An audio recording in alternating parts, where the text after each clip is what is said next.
Hello and welcome back to another episode of SuperCoach Insider. My name is Ben. And I'm Chris. And thank you for having us. What a weekend, some JLT. Oh, we finally got back. I'm excited. Dom Sheed's about. No. Loving life. Every time. I gotta get you early. Chris. So thank you very much for having us. Let's start off. We're going to go with our socials. So we are on Facebook. So facebook.com/SC Insider. We are. And Twitter, we are SC_Insider_. And on Twitch, Chris? We are twitch.tv/SC_Insider. Wonderful. And also on YouTube as well at just search for SuperCoach Insider. You'll find us. We've got quite a few subscribers on there now. We're edging 150 now. So I know. I couldn't believe it. Yeah, it's gone pretty well. It's pretty early in the piece. We just need to get to 1,000, then we can start making ad revenue and start stripping off the AFL. It'd be great. Yeah, it'd be wonderful. Nothing like stripping the AFL. Quick little shout out as well. We had our first ever donation, which is amazing. So Jay, Jay Corrala. Sorry if I'm saying that wrong, Jay. So look, we're really excited. He actually messaged us asking how we can get involved, and we're super stoked. So any donation, thank you very much, Jay. Really appreciate it. Any donation, we're shouting out, and that money doesn't line this big boy's pockets for Collingwood merch gear. No, it doesn't. Not yet. It actually costs. We actually lose money putting all the SoundCloud costs and stuff is a monthly subscription, so we don't actually make any money off this. So all for the fun and love of SuperCoach, and it gets us together as well, which is pretty good. Oh, I can't. Otherwise, he'd probably avoid me as much as he could. Can't get enough of you, Chris. But So look, the format for today is we're going to go through the JLT. We're going to look at the stats. So a few of you have already checked out some of the graphs and stats we've thrown out there. It's been a real big few days actually, and especially. With Al as well, with the footy, the mention we got in the article saying top 6. Yeah, we've really grown in the last week quite a lot. I think we've grown. Quick disclaimer. I know we get sidetracked usually anyway, but quick disclaimer. That's what we do. Quick disclaimer. We've had a lot of people messaging us lately, which is awesome because we love to get back and feedback and have a chat. Do. But occasionally we are busy ourselves, so if we don't get back to you, it's nothing away. personal. We usually try and get back straight away or as quick as we can. We're pretty good. I mean, I think that, if 24 hours at the absolute worst. We're usually pretty good, unless one sneaks through to the keeper. Anyway. It's actually something I like doing just before I go to bed. I'm like, I might just check notifications and see if there's anyone there I can reply to. So people just wake up in the morning with this random message from us. So sorry about that if I'm waking you up, by the way. I prefer to play the game called Just the Tip. It's a great game. Also, just a quick shout out, thanks to Sam Staunton, who helped us with our spreadsheet today. And also we've got another guy here who helped us out, greatly, might I add. Sorry, we just got so many notifications. Just look at your tweet. Here we go. Yep. Piercy47 or Josh Pierce. Helped us out and actually allowed us to put both positions and price on our spreadsheet today, which is bloody awesome. What a legend. Yeah, so thank you very much. He did that completely free of charge and just wanted to help out. So thank you very much, Josh. That really helped.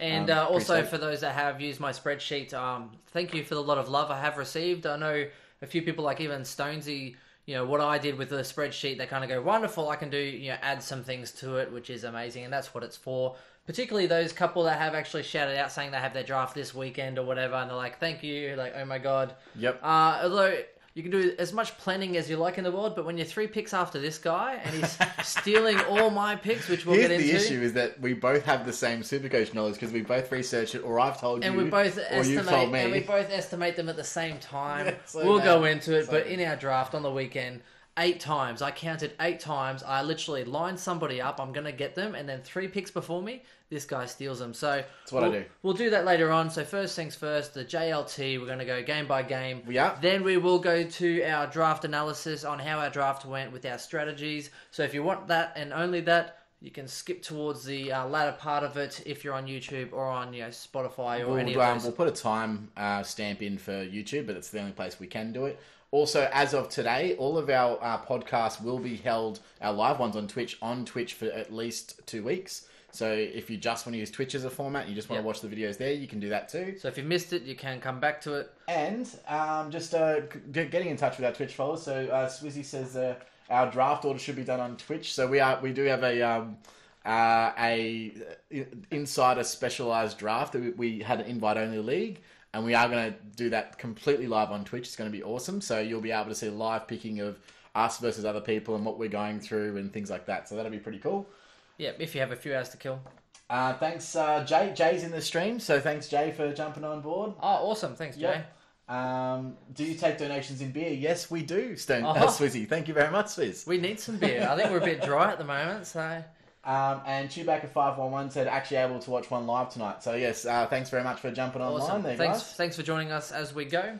And before we just move into the actual first game, we'll just drop our group code. So I know that we did say that we we're going to do it in our last pod. I had a bit of technical difficulties, and for some reason SuperCoach wouldn't let me do it. So it is there on screen. 899252 is our group code. So if you want to jump in there, get along with all the SuperCoach guys. So everyone that follows us, pretty confident they love the banter. Yes. So do join the group because everyone that beats me can rip on me for 12 months. So everyone can rip on him for 12 months. It's great. Yeah. Just kidding. Alrighty. So first of all, let's get into Carlton and Essendon. Yes. Awesome to just actually watch football again. I know Carlton are actually surprised. But here's the thing: though, Essendon played a young midfield. So does it say more about Carlton, or does it say more about Essendon? I was going to ask you the same exact question. Does it make Carlton look good or Essendon look bad? I think it made Carlton look good. I think Essendon... I mean, Zach Merritt didn't even get out of first gear. I think they kind of... Although, I do think that Essendon, with their speed, they could blow some games open. Yeah, they got a lot of pacey guys. Yeah, especially off that half back line. We got McKenna, Sard. They're going to go nuts. And rolling through that midfield. I think McGrath pushing into midfield, which was a highlight for me. So I actually thought that it was interesting seeing it was basically him versus Sam Walsh as to who's the better number one pick, right? Really interesting. Sam Walsh's delivery into the forward line, though. I tell you what, his kicking. I didn't think his kicking was that good. Would be that good. Well, all right. So here's the thing: you hear all the hype. It's going to be a great draft year. These kids are great, etc. And you think, okay, Sam Walsh. I had him in my side, and then boy, oh boy, wowee. Like if I was a Carlton supporter, I would have jizzed myself 110%. I'm a Collingwood supporter and I jizz myself. He's so good to watch. And you know what the funny part for me watching this was? I was watching him and I'm like, I know it's JLT, it doesn't count, except he's playing against the big boys, right? Yeah.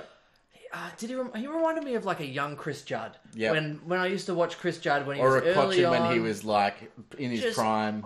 Yeah. He shouldn't have that much time and space. Anyway. There was no. Amazing. In the defense of it was just spirit of it's JLT. There was really no tagging. It was a midfield on midfield sort of battle, and there wasn't like a hard tag on him or anything like that. So, we're yet to see him against a legitimate side. But I mean, he's playing 22 games. I mean, he hit over 100 in that game. How can he not? Yeah, I'm 100% with you. So he killed it. He's played his way into my team, and we had him before, but I can't see myself in a situation where I'm dropping him at this point. No. So I think that everyone's probably going to need him. I think it's up there that now. good. He's going to make you 200k. I think was it 49? I think Fantasy Freak or something said 49% of sides have Cripps as well as Walsh. Yeah. Well, I personally think he can potentially average 80. Yeah. Now that's massive for a first year player. That's not a mature age recruit. So if he gets to that at M6 or M7, I think in your team it's at one point. 6, I think he is, and I've got 2 rooks after that. So, well, I mean, you can't really go wrong there. Can't go wrong. Hey Crofty, thanks very much for jumping on board with us. So yeah, look, that was obviously the highlight. I'm concerned about McGrath. So I mean, we obviously part of the JLTs. We look at role changes. We look at scoring patterns and how that will impact. But McGrath played majority of midfield, but unfortunately they didn't play their premium, their A1 midfield on the day. Correct. So, yes, they had, Devon Smith came on for a half. Zach Merritt played a little bit over a quarter. They didn't have their top midfield crew right there in the middle of the guts, every single clearance and every single centre bounce. So I would like to see how many minutes, and hopefully we get to see this week. Yeah. So it's sort of asked another question instead of giving me an answer. I think he did. I think for me, he did well in glimpses. I think he got like 6 clearances. When he had the ball, he actually had some time, and he has really good evasion skills. But Like, as in, I feel you though, because I'm thinking he will improve this year. I'm thinking he might hit like a 90 average. Yep. But then that doesn't really justify me paying nearly 400,000 for him to nearly get 90. Yeah, agreed. That's the dilemma for me. I like him, but at this point in time, it's probably gone up since his 100 game, but he was over 10% owned. Yeah. So His other issue is, of course, there's now about 5 different mid-priced defenders you can have all around the same price, right? Or cheaper. Yeah, exactly right. Yeah. So whether or not I can start him, I don't know. He's in the mix. Yeah. I haven't completely written If him he off. comes out this weekend with a full team and just starts blitzing it, Yep. but for me, he needed to do, in order to get into my side, he needed to do more than 100. With those guys out. Yeah. Correct. Yeah, so that's where it fair is for call. me.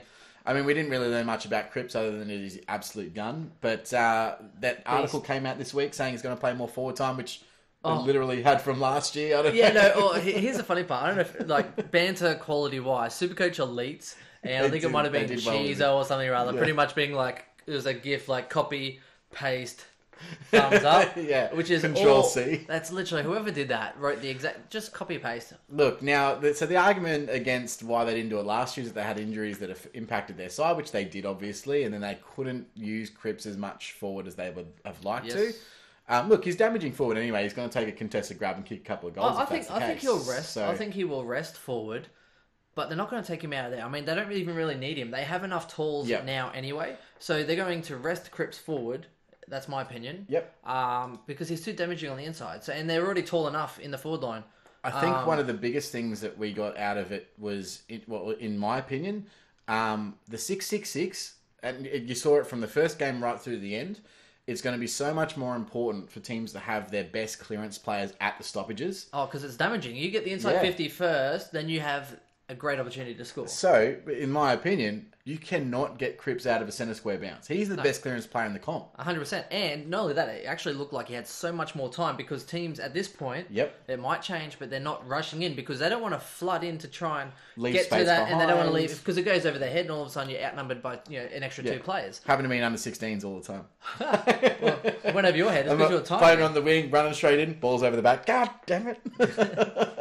And I think the also thing that I noticed as well is because they do have a little bit extra time, the elite ball winners, so you're talking about guys that already have so much space and time, so Bontempelli, Kelly, Pendlebury, Kelly, McRae, these silky elite, Rolls-Royce players are going to have even more time. And the guys that don't just jam it on their foot when they get the ball, those are going to be really valuable this year. So, and you'll find that, clearance to inside 50s, which is one of the highest point gainer you can have. So first possession from a clearance inside 50 to a leading target is honestly like that's gold in SuperCoach. So you saw McRae doing that a few times in the game. Correct. We had time and space, bang, hits up a leading target. I think as long as you don't kick like Ollie Wines, I think you're pretty good. Yeah, fair call, right? Yes. And so that's probably the one downfall about Cripps is that obviously by foot going into the 50, that's not his bread and butter, but he's still going to get that first possession clearance. Kernow's there now. Just bomb it long and tell him to bring it to ground. And that's true. And he played well in his minutes that he had, Charlie Curnow. He obviously had a bit of an injury scare and got taken off, but he is. He's in my draft side now. I'm going to redemption. You need Petrarca. That's what you need. So this week we spell redemption R-O-N. Redemption. Tell you who was surprising for me was Nick Newman and his kicking out. Yeah. Surprising. I've got a couple of thoughts on it that I'll let you go, but I did like Nick Newman, but I'm reserved. Surprised. Yeah. I wasn't expecting too much from him. But 7 first quarter disposals, 102 SuperCoach points, 20 disposals for the game, including 6 rebounding, 50s, and 4 tackles. So I think as far as the draft goes, huge undervalue. Massive value. Yeah, exactly. He's done the He average. went pretty early, I thought, in our draft, though. He went really early. Earlier than he should have. But he did average, low 80s. So with the Carlton side, if he is getting kickouts, it's interesting, though. It looks like they're not using Simpson a whole heap unless he's around it. Now, so I'll preface this by saying they literally did the same last year with Simpson. Yeah. They did not play him in the position that he played all year in the preseason. Yeah, and it makes you wonder. They played him on a wing, and he sort of sometimes would float back or sometimes attack forward. Very similar to how Lockie Whitfield was played this week. They played him on the wing, and it just sort of didn't really work.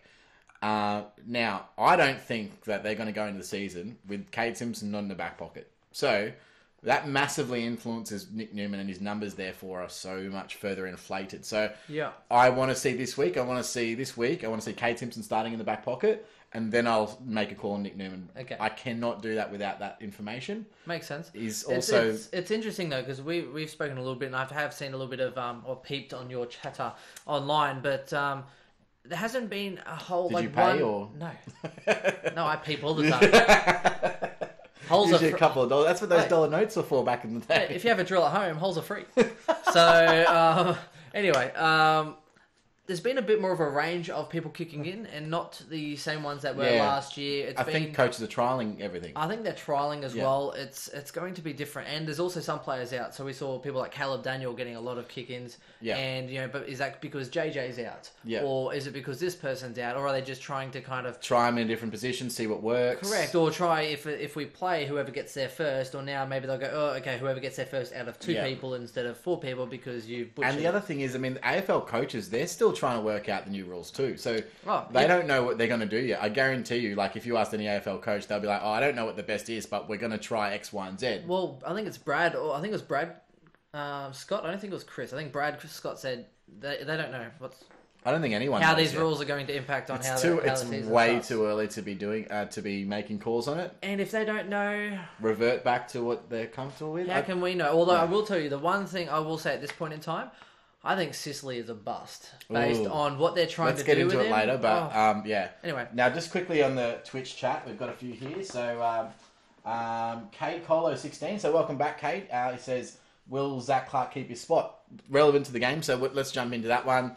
I don't think he keeps that spot. So, he played the number 1 ruck. I think he had 88% time on ground. He played brilliantly, went forward, got a contested mark, kicked a goal. I think what Essendon have said is that they want to trial this weekend with Tom Bell-Chambers. So Tom Bell-Chambers will be the number 1 ruck, and they'll have Zach Clark as that chop out third tall up forward. Yep.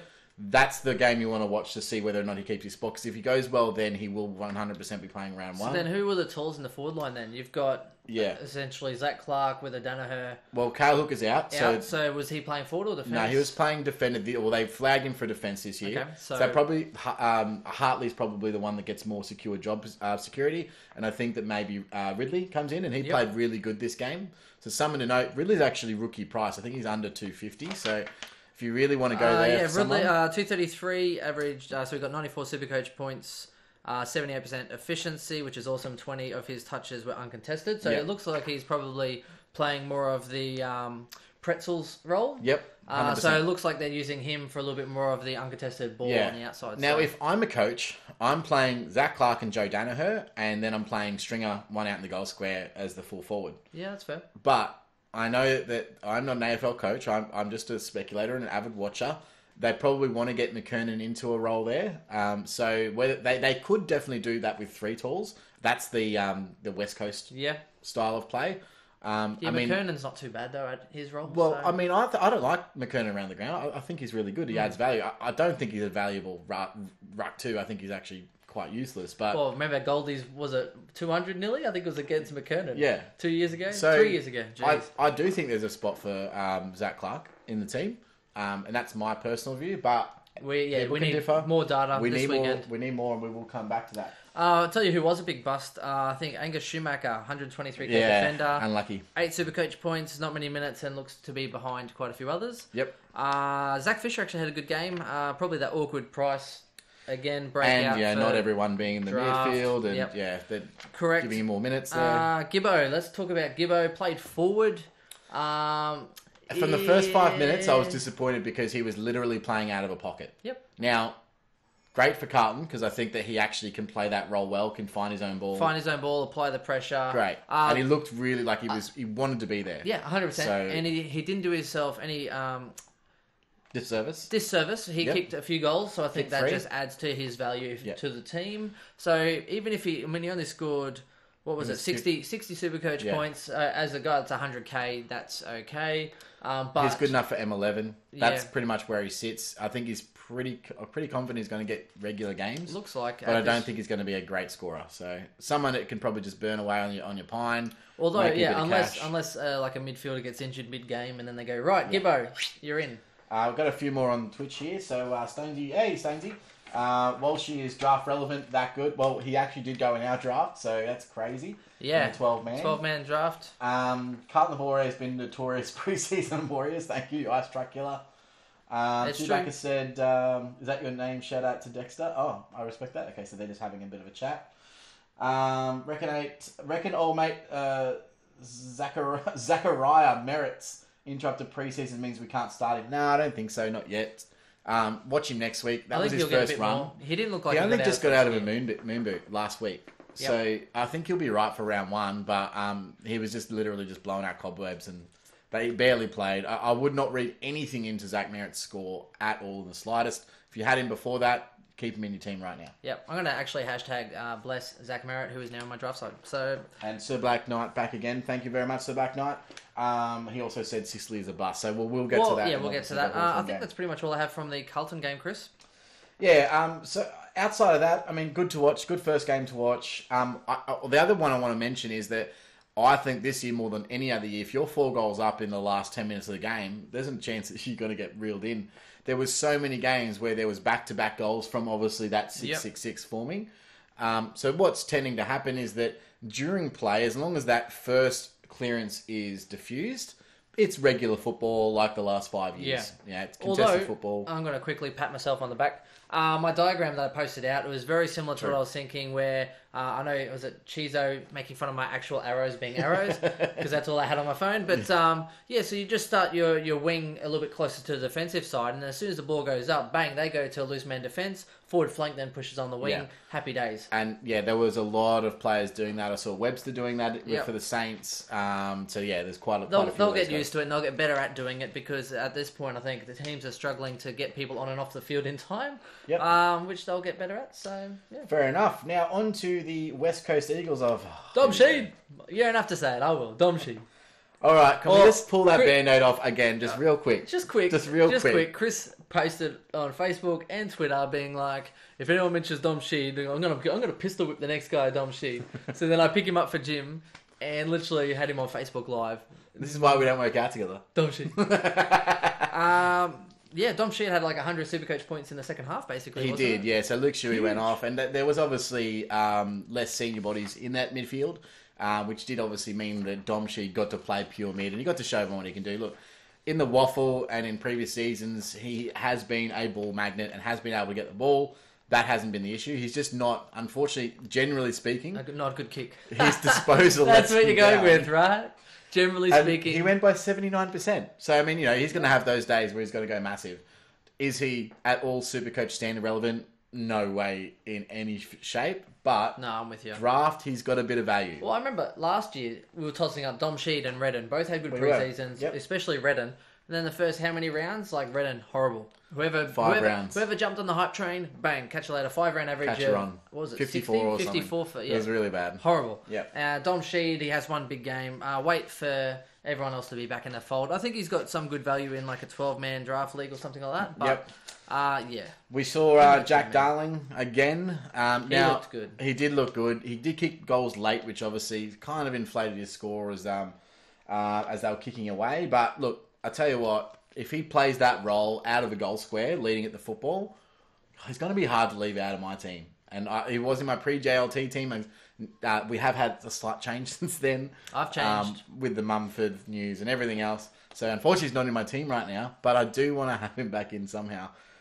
He just looked good. He just looked really good. His senior body down there. You now know Mark Lacroix, who wasn't marking small. I think he's going to get more entries towards him. He was actually one of the lowest rated for a key forward last year in terms of the amount of times that the team actually targeted him from inside 50. Yep, I think teams that are top 4, particularly the ones that score the most, these key forwards are going to have so much room in front of them. They're not going to get double teamed. No one wants to really leave their man too early. So it's at this point, these key forwards, even like Jeremy Cameron, Hawkins and stuff like that, they can have the big guys that can actually take contested marks, like Darling, could really open up some games with some big scores. And if they kick the goal, bang, you get another clearance, and then everyone's going to be really antsy, and then they'll probably give away some free kicks because they're going to be trying to prevent any more scoring. So I think big guys could, for the first time, actually be a good option. But Oh, geez. Could you do it, though? I don't like picking key forwards in standard. It could be a make or break call. It could be. You could go a whole team of key forwards and then I don't know about that. Let's not go too far. Now, someone who really impressed me was Francis Watson.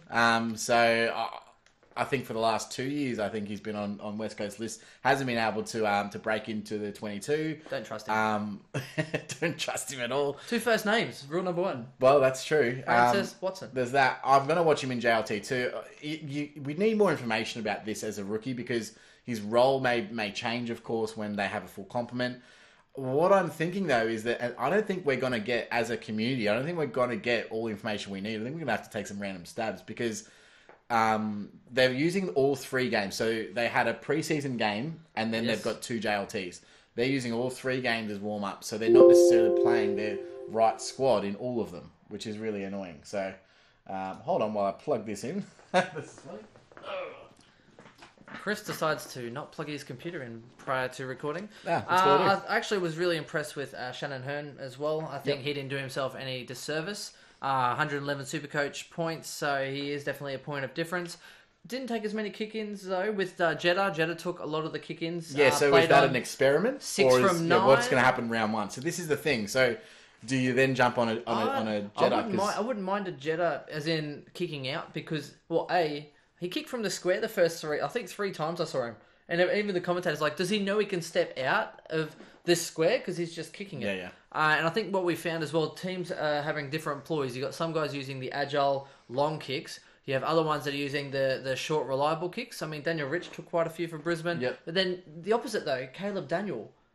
Not a big kick. Yeah. Not just that good decision maker. That's what I was thinking. Quick turn of pace. So he'll move and then he just makes a great decision and a great kick, which then gets them to that 40, and then they go catch you later down to the wing. Yeah. So I think that was an interesting ploy.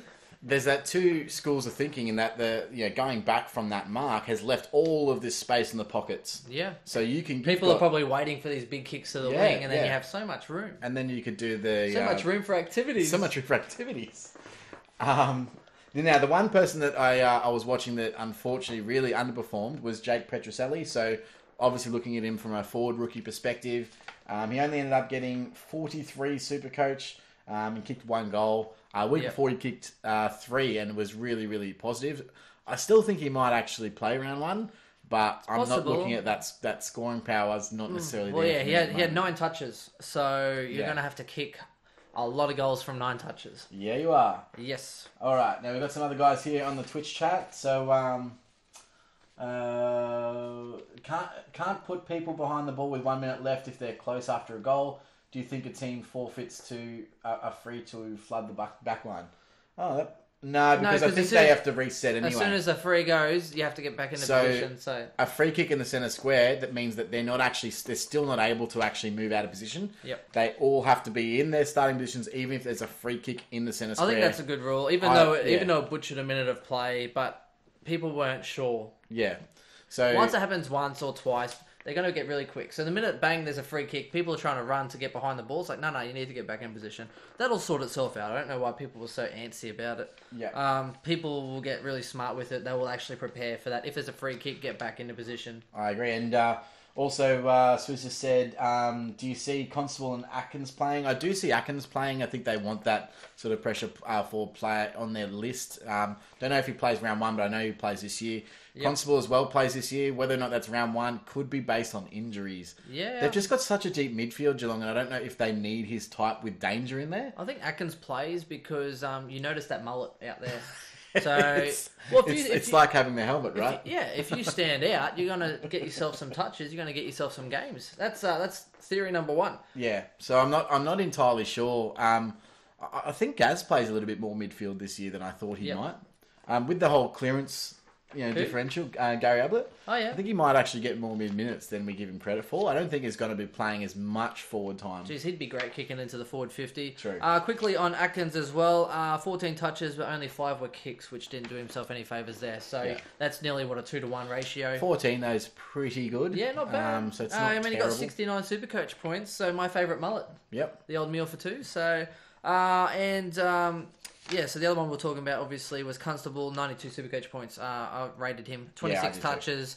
73% he went at for disposal. So he's actually one of the most efficient rookies of the week, Constable. If he get, and he's also one of the cheapest. He's been in my side since before. I want him to start round 1. I hope Geelong give him a chance. He deserves one. He spent the entire list in the twos last year. Last year, yeah. He deserves a shot. Whether or not he gets one, again, we're not AFL coaches. We're just super coaches. Maybe I'll send them an email. Maybe you should give him a chance. Give him a chance. That would be good. Darcy Fort, can we have a quick little rage? I wonder what his ownership is now. Patchapalooza literally just said Darcy Fort was just an absolute bust. So agreed. Absolute bust. 21 Supercoach points, played 61% of the game, and that's all she wrote. So, I think he was immediately out of about 40% of Supercoach teams. I would like to say that he fought well, but he was shit. He's done.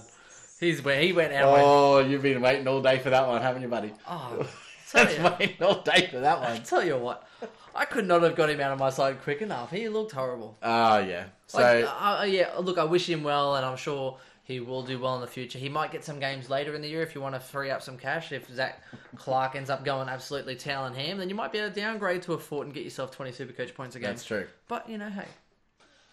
So just B.Music also said hopefully Constable gets a run with Gazza playing more forward and the rumours of Selwood playing more back. Yeah, so look, we're hoping there is a spot there. I think that they could squeeze him in. Selwood's got the wrong idea. Which one? Mate, those head-high free kicks in the back line do no one any good. Yeah, you're not going to get the run of the green there, mate. In the forward line. Get your free kicks in the forward line. And Grimo87 said, do you see Tim Kelly getting more mid-time this year? I also do. So, it'll be interesting. I think it'll be a split between Kelly, Menangola. It depends on contract negotiations, to be honest. Yeah. Literally. If he comes out and goes, by the way, I'm leaving at the end of the year, they'll be like, you can sit in a forward pocket for the rest of the year, buddy. Yeah. In the twos. Show us your You could be vice assistant for the AFLW. Anyway. We are missing one important person to talk about who was very impressive was Jordan Clark. 144,000 defender. Impressive. Straight into my side. Yeah. Unbelievable. I think Scrimshaw went out for me, and Clark came in a little bit cheaper, but killed it. 87 points. Well, I actually upgraded a defender to get to him, so I had to make room. But he looked good. There's two reasons why I loved him. First of all, his performance was really impressive. Second of all, Chris Scott. I'm sure it's Chris that's the coach of Geelong.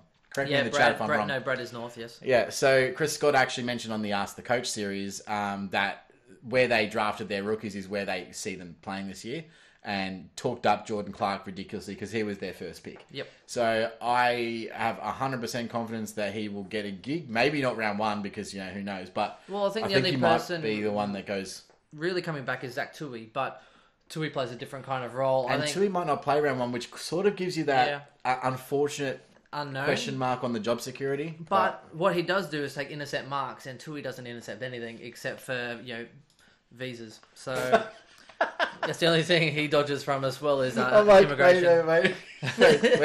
Who was he going to go with here? I don't think I've actually heard a good joke, or maybe he hasn't been in the news. There's been no NRL player syndrome over here. Oh, jeez. What's he going to go with? Oh, visas. Oh, okay. Yeah. Well, see, that or potatoes. So Potatoes.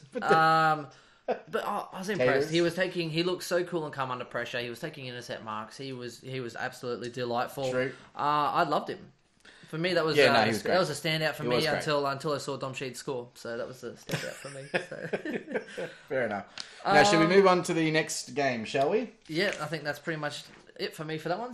So next one was North Melbourne versus St Kilda, and I watched this with a very eager eye because there was ridiculous amounts of players as Supercoach relevant, mainly on the St Kilda Saints, but not 100%. So on North Melbourne. But I did watch it with eager eyes. Unfortunately, we did both have Billings in our pre-JLT side, and now it looks like a few more people are starting to come on over to our side. Played well, kicked 2 goals, one that was a complete shank off his shin. Still counts. Kick 2 still counts. Yes, and he looked really good playing around the ground. He was playing in midfield, then he'd rest up forward. He had a lot more time in midfield, but he really, again, he did most of his damage up forward, so that was good.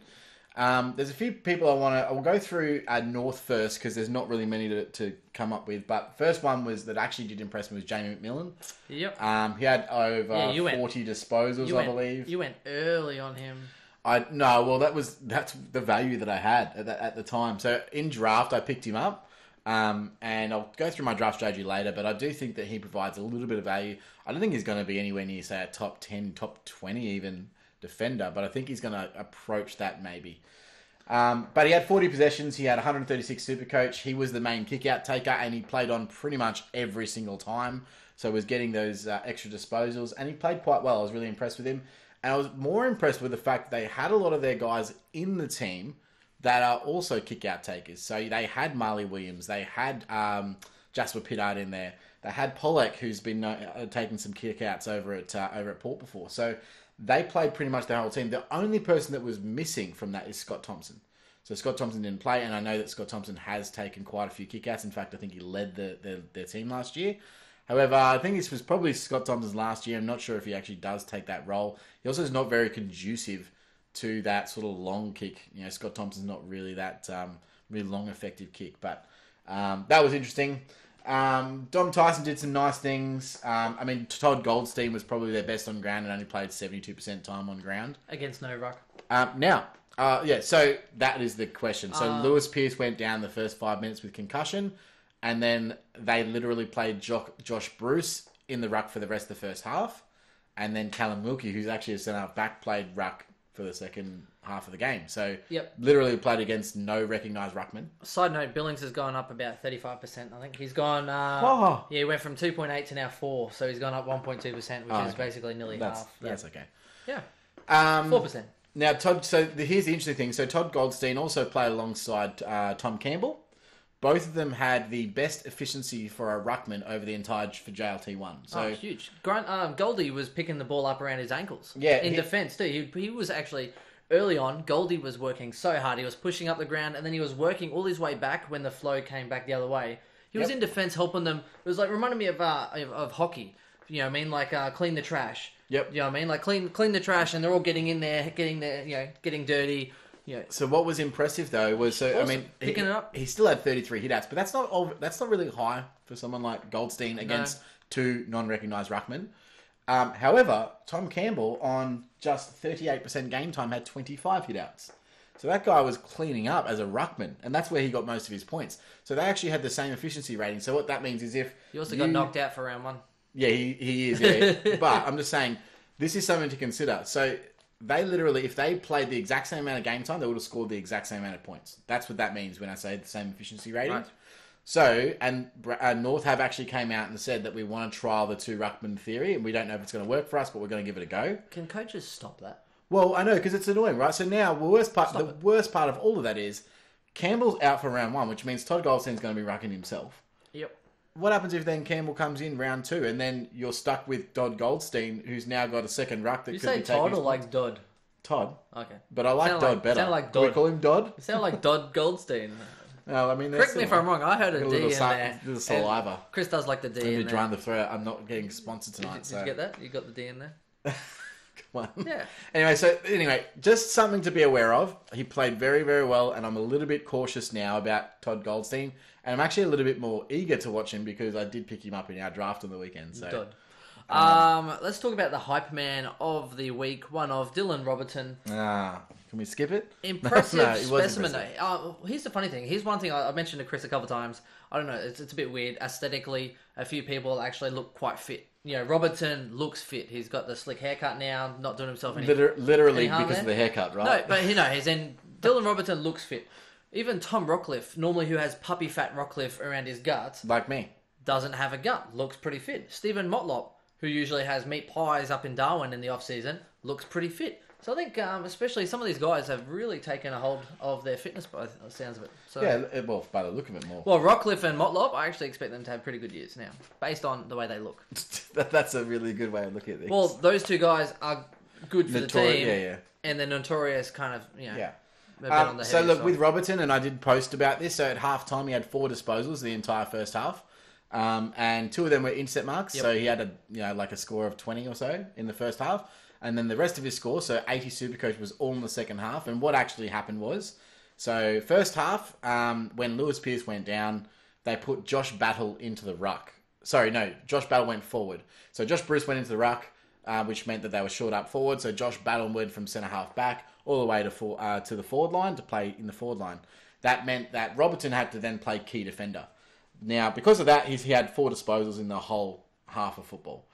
Then in the second half, they brought on Callum Wilkie, and then he was pushed into the ruck. That meant that Josh Bruce could stay forward, and Josh Battle stayed back. So it's completely role dependent, and this is one of the reasons why I hate Dylan Robertson. Yep. Is that, especially if it happens in game, he's their first go-to person to fix a hole for them, fix a problem for them in a key tool. And St Kilda are notorious for having problems with key tools. Yep. So I was impressed with the 100. Yeah, it was 17 disposals in the second half, so good effort. I need to watch him this weekend, and hopefully they get some continuity in their roles and their games.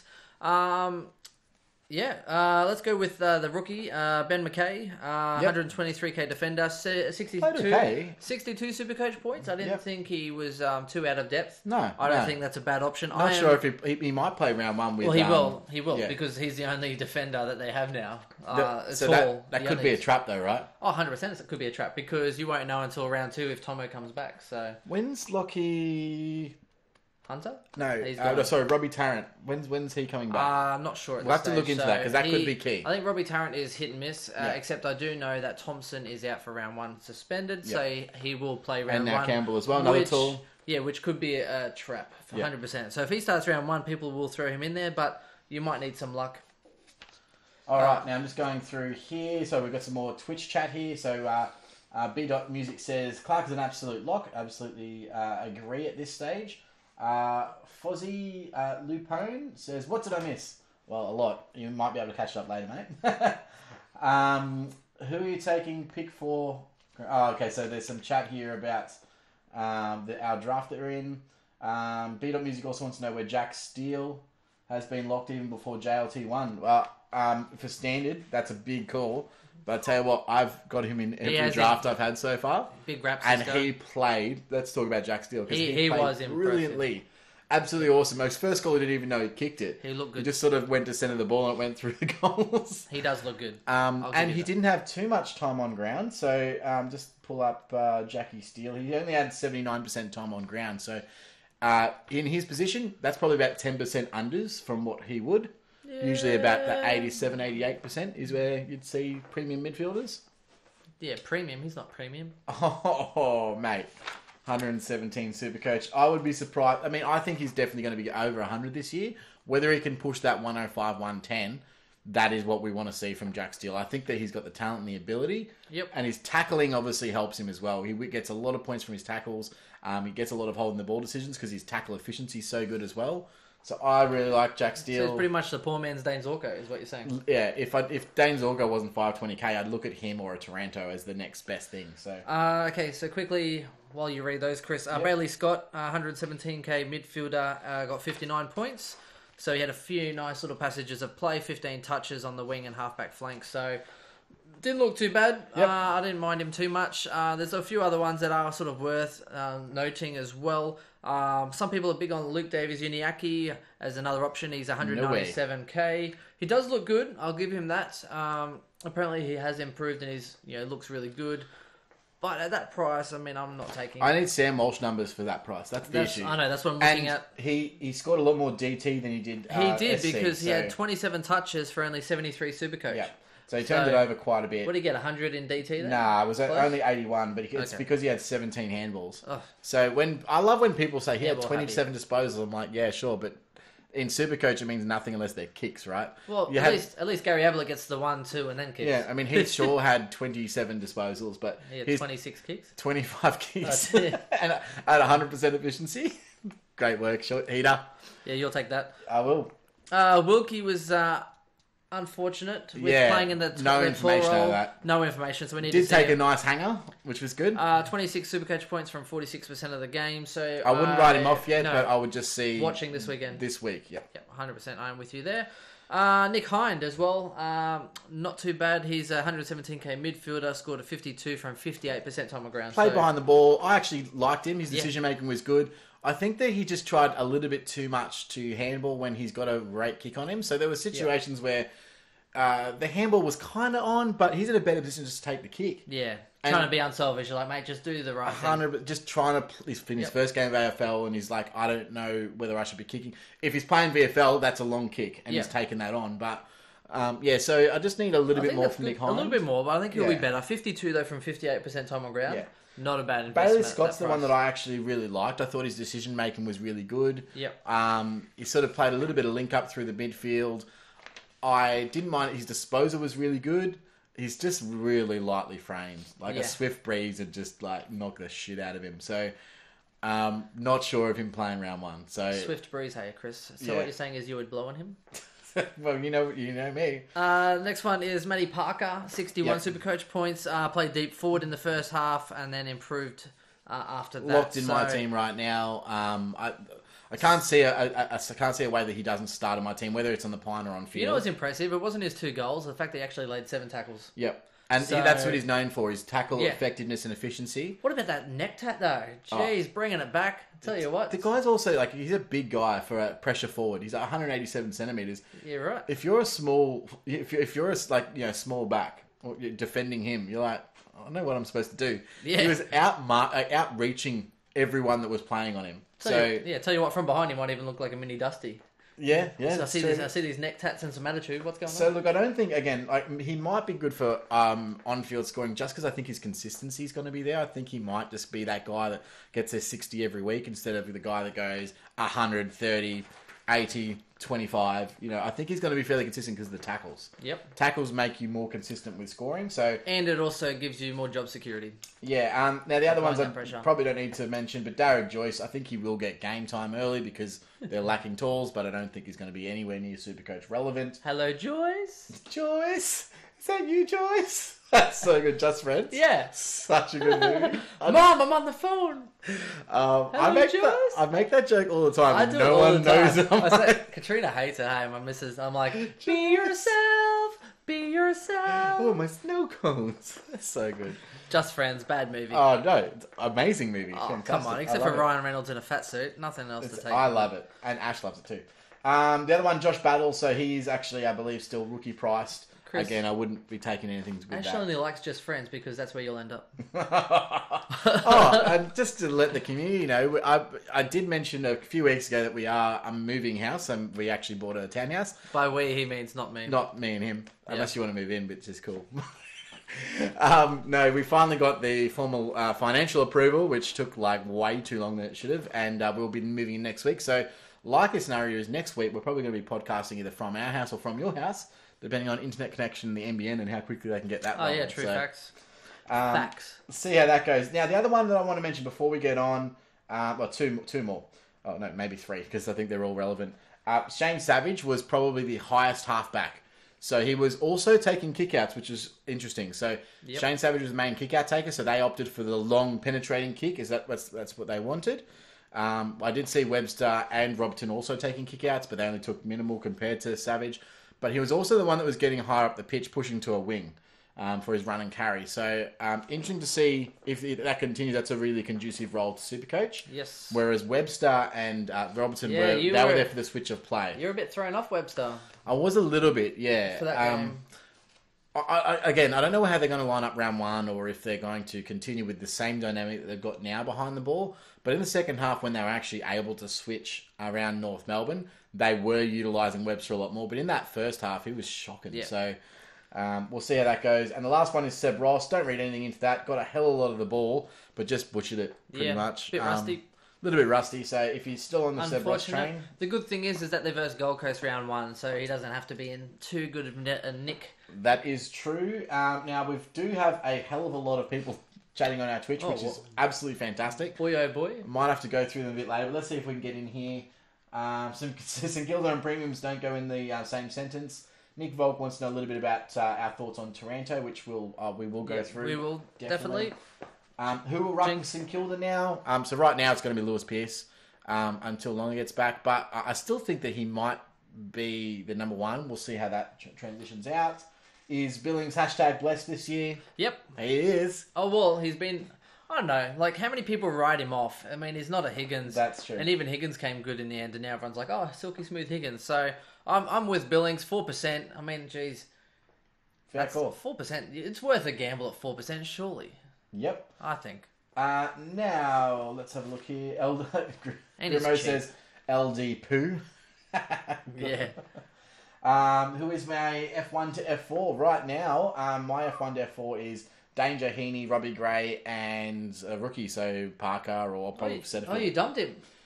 Billings. Yeah. Yeah, but at the moment, yeah, I have to get in.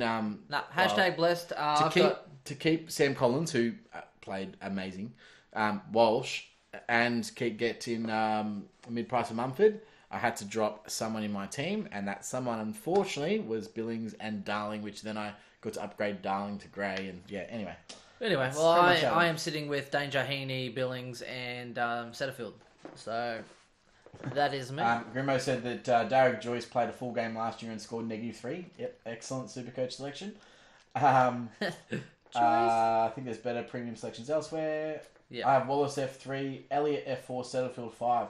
Don't know about Elliott. I'm not necessarily sold on that yet. Congratulations on your mortgage. Thanks very much, Fozzie. Draft night at Chris's place. Congrats on the house. And yeah, we'll go from there. Yep. So, moving on to the next game. I believe housewarming is you putting on beers, Chris. That's pretty much it. It's pretty much and a sausage sizzle. Yeah. Because you like sausage. Next one, Adelaide and Port Adelaide.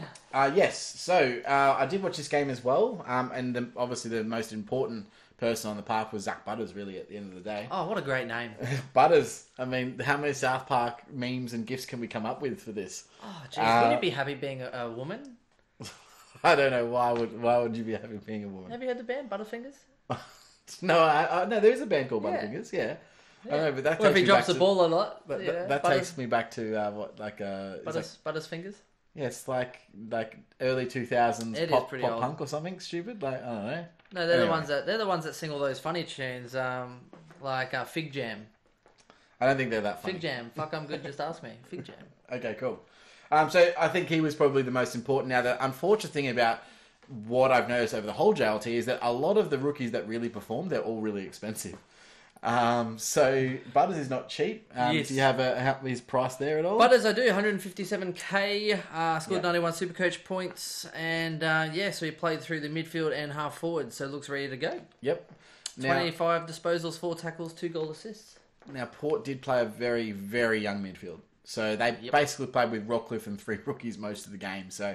They had Robbie Gray in there for some CBAs who looked like he was going like on one leg and just half cocked for the whole game. Well, they wanted Ollie Wines, but he was still dragging behind a boat, so he's a little while off. Willem Drew also really impressed, so I think he's going to be locked into my on-field forward setup early in the season, which will be good. Yes. Hopefully we don't get burnt by a Port dropping him in round 3 when Ollie Wines comes back, which will be really upsetting. 7 clearances too, Willem Drew. Yeah, he played really, really well. Yep. Wouldn't be surprised if he plays. Outside of that, I think we could put a line through a couple, so I didn't really like Dersma at all. I thought Dersma was just a little bit off the pace from what I thought he was going to be. And Rosie as well didn't really do anything for me. I'm not writing off Dersma just yet. 130,000, but 9 touches. Yeah, obviously didn't set the world on fire, but only played just over half a match. So if he replicates that and actually has a bit better of a round this weekend, I think you could actually find some room possibly. It just depends if someone can kick him out, which by Clark did kick him out for you. But for me, I actually got rid of him, but I'm still watching for him this weekend to see if he can prove me wrong. Now, the other person that I watched from Port Adelaide that completely got a write-off, even though I was already off him beforehand, was a little guy by the name of Justin Westhoff. I watched Little guy, big guy, sorry. He absolutely, first of all, butchered a couple of gimme marks and goals, but that role is not going to help him in Supercoach this year. He's not going to get, again, we will repeat this from last week's pod where we said that there's no way he makes top 10 Supercoach forwards. And I think that it might even be more dire than that. I think he might go back down to, say, a flat 90, maybe even 85. I was thinking, in my head, I was picking 88. Yeah. I can't see him being... And you're paying way too much for him this year. So if you've got him, rethink that really hard. Look at him again this week, but wow. I know some people are thinking he can be a great way to handcuff, give yourself some security in a forward line, so that way if your ruck goes down, you can swing him in. Or if you're thinking about, like some were trying to do like Mumford and have that sort of option, or trying to swing, which was originally the Clark and Fort combo, which now sounds absolutely dire. Yeah. And watch those people jump over now to GWS, now Fremantle. Rory Lobb. Yeah. Because he had a good game, so he had one good game. He's cheaper. Yeah. I'm going to go with that guy. Don't do that. I don't know what he was Fremantle were doing with their rucks on the day, but they basically played like 3 or 4 rucks on the day and just put them all through at different times. Like, it was really random. Okay, so let's go with... Chris and I, we spoke about this during the game a little bit. Rory Laird and Brodie Smith playing together. Yeah, not as happy as I thought I would be about that. Yeah. Well, I think they worked well together, but by working well, I mean... Great for the team. But sometimes they were just taking disposals off each other. So then it's like, well, how does that impact Laird? I mean, I was happy with Smith. Brodie Smith played a great game. Yeah, that's great for Smith because he's obviously cheap. So if he gets you a 90 average, you're happy, right? Well, not only that, now their kick-out taker, what's his name? Luke Brown's injured. Today, 2 months. Out for 2 months. Yeah, 8 weeks. So that means that Brodie Smith could be getting kickouts and some running bounces. Could be. #2 He's points. guaranteed to be taking most of the kickouts. I can guarantee you that. So. And 2 points for running bounce. #. Yeah. So I think that could actually bode well for him, particularly. I'm a little bit more concerned about Robbie Laird. Robbie Laird? Oh, Rory Laird. Robbie. See, we're both having... we're parched. It's because our sponsors aren't here today supporting us. We don't have any beers? No, I've only got spirits here, unfortunately. We drank all the beers on the weekend. Yeah, I know. Unlucky. We need a keg. With that. Next house, got a keg. And then we'll just have like a little tap. We can just kind of... Dude, I actually have... I've been nudging Ash to get us a full keg set up. We've got one of my cousins and it's amazing. It's so good. Sorry, Rory Laird. I still love Rory Laird, but now I'm actually considering taking out my starting side. I mean, he had he had 28 disposals and 9 marks for 94 SuperCoach. Yeah. Classic Rory Laird. And I'm just a little bit hesitant now. And well, yeah, I think I'm getting rid of him. And I think I'm adding in another mid-pricer. Just because of the price, right? Yeah. But they have such an easy start to the year, so now I'm like, well, he might average his price for the first 4 weeks, and then what? Anyway. Well, I mean, it bodes well for Smith. It just doesn't bode as well, obviously, for I'm Laird. thinking about... I didn't have Smith in my side, I don't think. So. And the other question, of course, is Miller. So they're obviously going to play those 3 guys. All those 3 guys, they're accumulators. They're good users of the football off the back line. Adelaide aren't going to care who gets the ball. It's great for Adelaide. I think it's going to sit very well for them. But for me... to me, what that says is they don't have a designated kicker out of the back line. Not only that, before last year, I think Rory Laird averaged, 100 flat, 100.6, whatever it is. And this year, averaged 108. So it might just mean that he comes back to earth and averages you a flat 100. Yeah. Which means that you're paying 8 points overs. So I'm not too sure. I still like him, but I want to see something a little bit more this weekekend. Speaking of, Stones just said mid-prices, Brodie Smith versus Newman versus Crouch. Who's most worth the risk? Crouch is more like 400k though. 419. That's huge. That's a mid-pricer. That's difference compared to like a 320k. They're still both mid-price because you got to remember the one's in midfield and one's in. I would never ever touch. We've touched on this. Never touch Brad Crouch ever because he's never ever played over 14 games in a single season. Now, if you think that he can get maybe to the buys and then upgrade him as a stepping stone, and that's what you want to do, then I can see merit in that. But I'm not touching Brad Crouch at all. Yes. And I will never touch Brad Crouch at all. His body's not good. Then that means what Brodie Smith. How about you just pick Matt Crouch and just pretend it's Brad Crouch and just I would go Brodie Smith over Nick Newman any day of the week. So and for 2 reasons, I think there is about 80,000 difference between the two. But I think also that Brodie Smith can average more. Yep. Honestly, that's not a bias. I 100% agree. Matt Crouch also didn't do himself any justice. He actually looked really good. Yeah, 110 SuperCoach points, 32 touches. And they were sharing it amongst each other too, which was good. And he's going to clean up. And we spoke about it.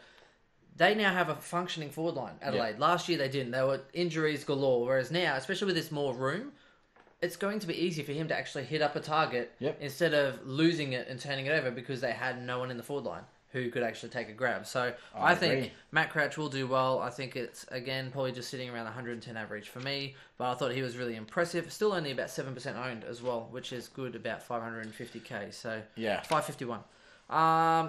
Another interesting one is, I don't know if I'd recommend him too much for standard, but Travis Boak.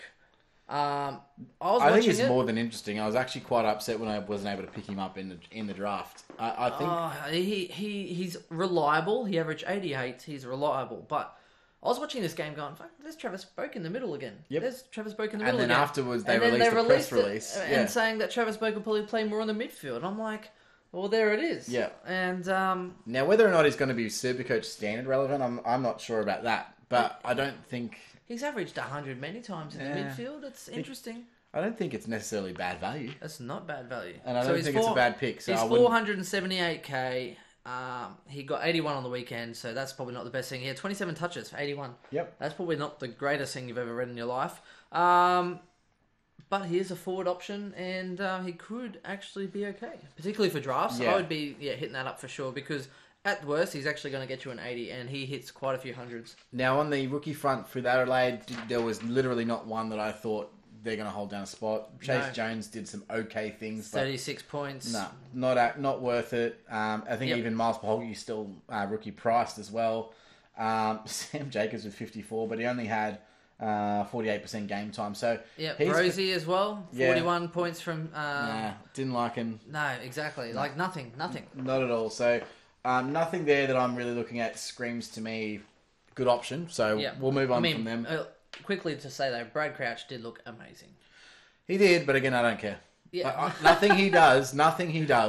But I mean, every time he got the ball, I'm like, good, is that... Damn it, it's him again. Yeah, I know, right? He did look good. He looked fantastic. He looked good. If he don't be biased. No, I am biased because if he could literally come out, if he biased me, it's not. This is information that is proven. It's not like I'm making shit up. His body can't hold up for a full AFL season. Can't do it.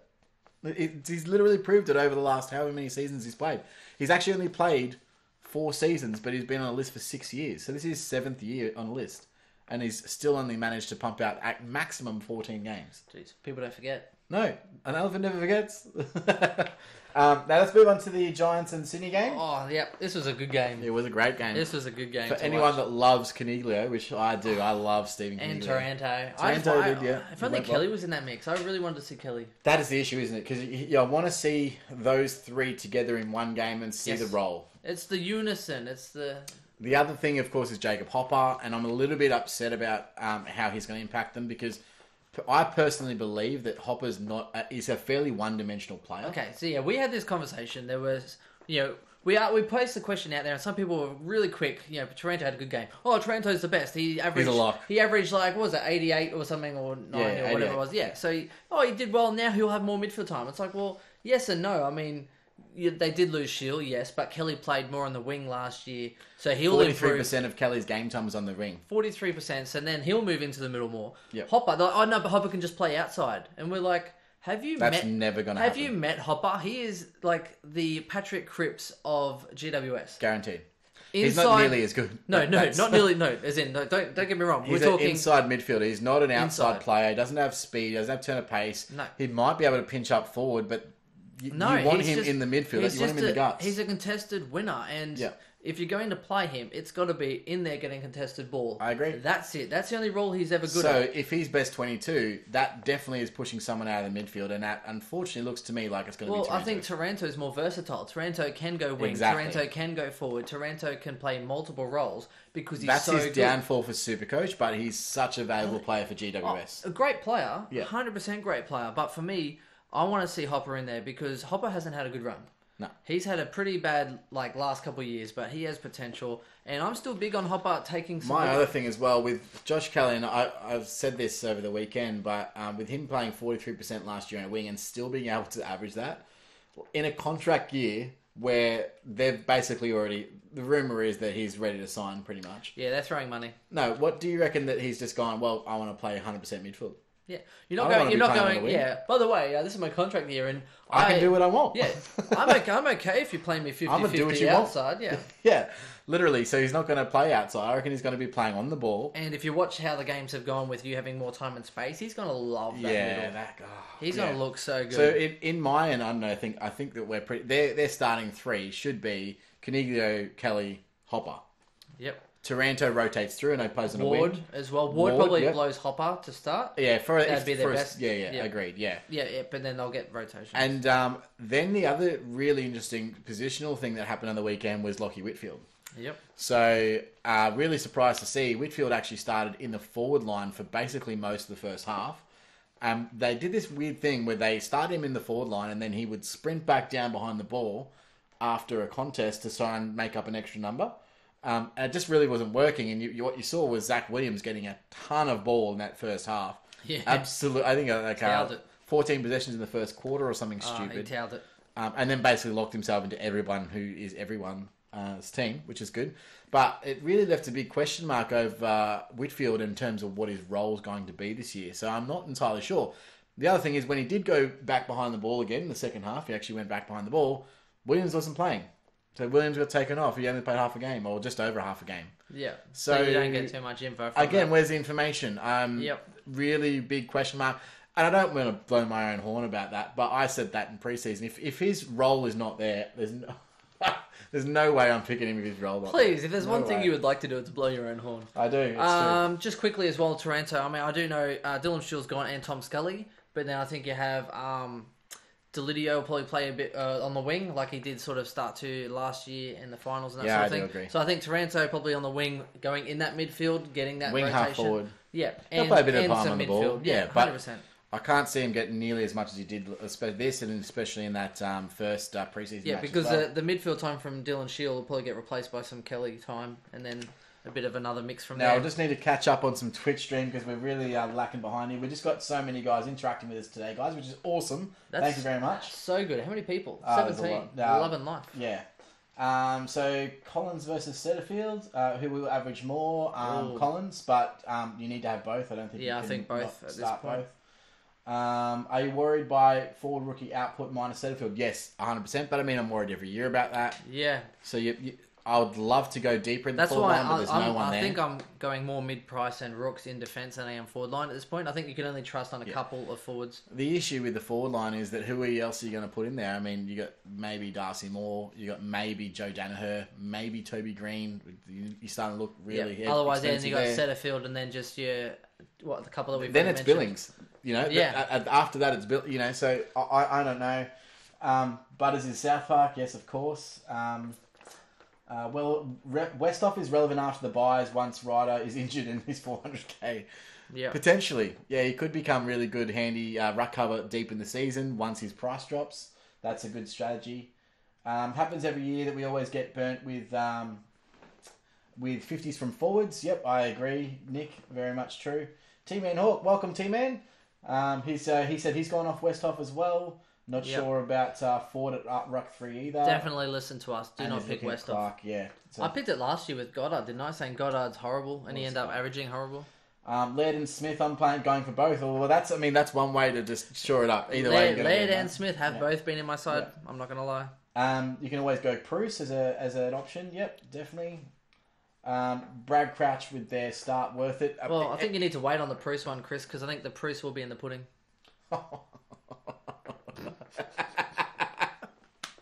That was highbrow for you. Yeah, well done. All right. No, I just like when you actually bring PG-rated jokes into this. Yeah. Instead of that MA stuff you used to. Oh, I still get it sometimes. It's going to take a 12-month cleanse. Kate Collar said, I really like Burton and your thoughts. I actually really liked his role. I just need to see more of it. Didn't score enough for me to be worth it at this stage. Yeah. But if I get some more information, we'll see. Very draft relevant, though. Definitely. Very draft. He could push high 80s if he has the right role and kills it. Who kicks Sydney's goals without Buddy? I think they'll probably go with a small forward line. Heaney's going to be playing a lot more forward earlier in the season, I think. Heaney, Ben Reid, and then I think you're looking at your Pappas, your Ronks, and was it Will Hayfield? Hayward. Hayward, sorry. No, but they also have that rookie that I think will get games. Nick, Nick something. What's his... Kyrgios. No. But congratulations, Nick Kyrgios, on his Mexican Open win. I'm a big fan. Did he win the whole thing? Yeah, he won the whole tournament. Okay. Yeah, Well, I knew he was up to the finals.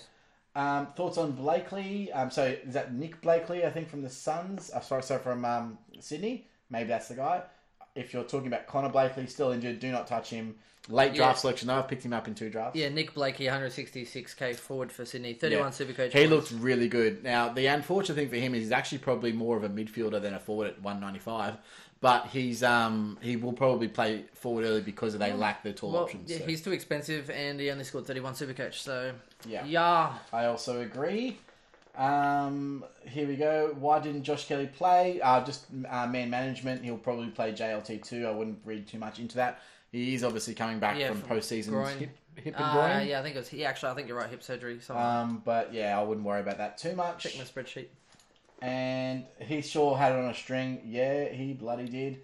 And Haitley also did okay. He did more than okay. He was in my opinion, the second most impressive rookie of the entire JLT, right behind Sam Walsh. Pick 14. Unbelievable. Huge, 101. So I think Jai Caldwell actually really impressed me. Jai Caldwell literally looked like Dylan Shield, like with the number on the back and everything, and the way he moved. I was like, is that Dylan Shield? He has a mature body too. Yeah, and I think he'll get games early too. Yep. I don't think his role is going to be conducive. I think it'll be more forward line. He did kick 2 goals from 14 touches. So I think he looked really good when he did have it. Yeah. I thought he made pretty good decisions. Hatley, 101 Supercoach points. So pick 14. So I think he looks pretty good. 16 touches, laid 4 tackles. Yeah. So Jackson Haitley had an adjusted time on ground score of 130, which means that he actually went at Jackson Haitley went at 100% disposal efficiency. Ooh. That is just insane for a rookie. He looked. That's why 16 touches. Yeah, 16 touches, 100%. Jesus. He also had in that. So.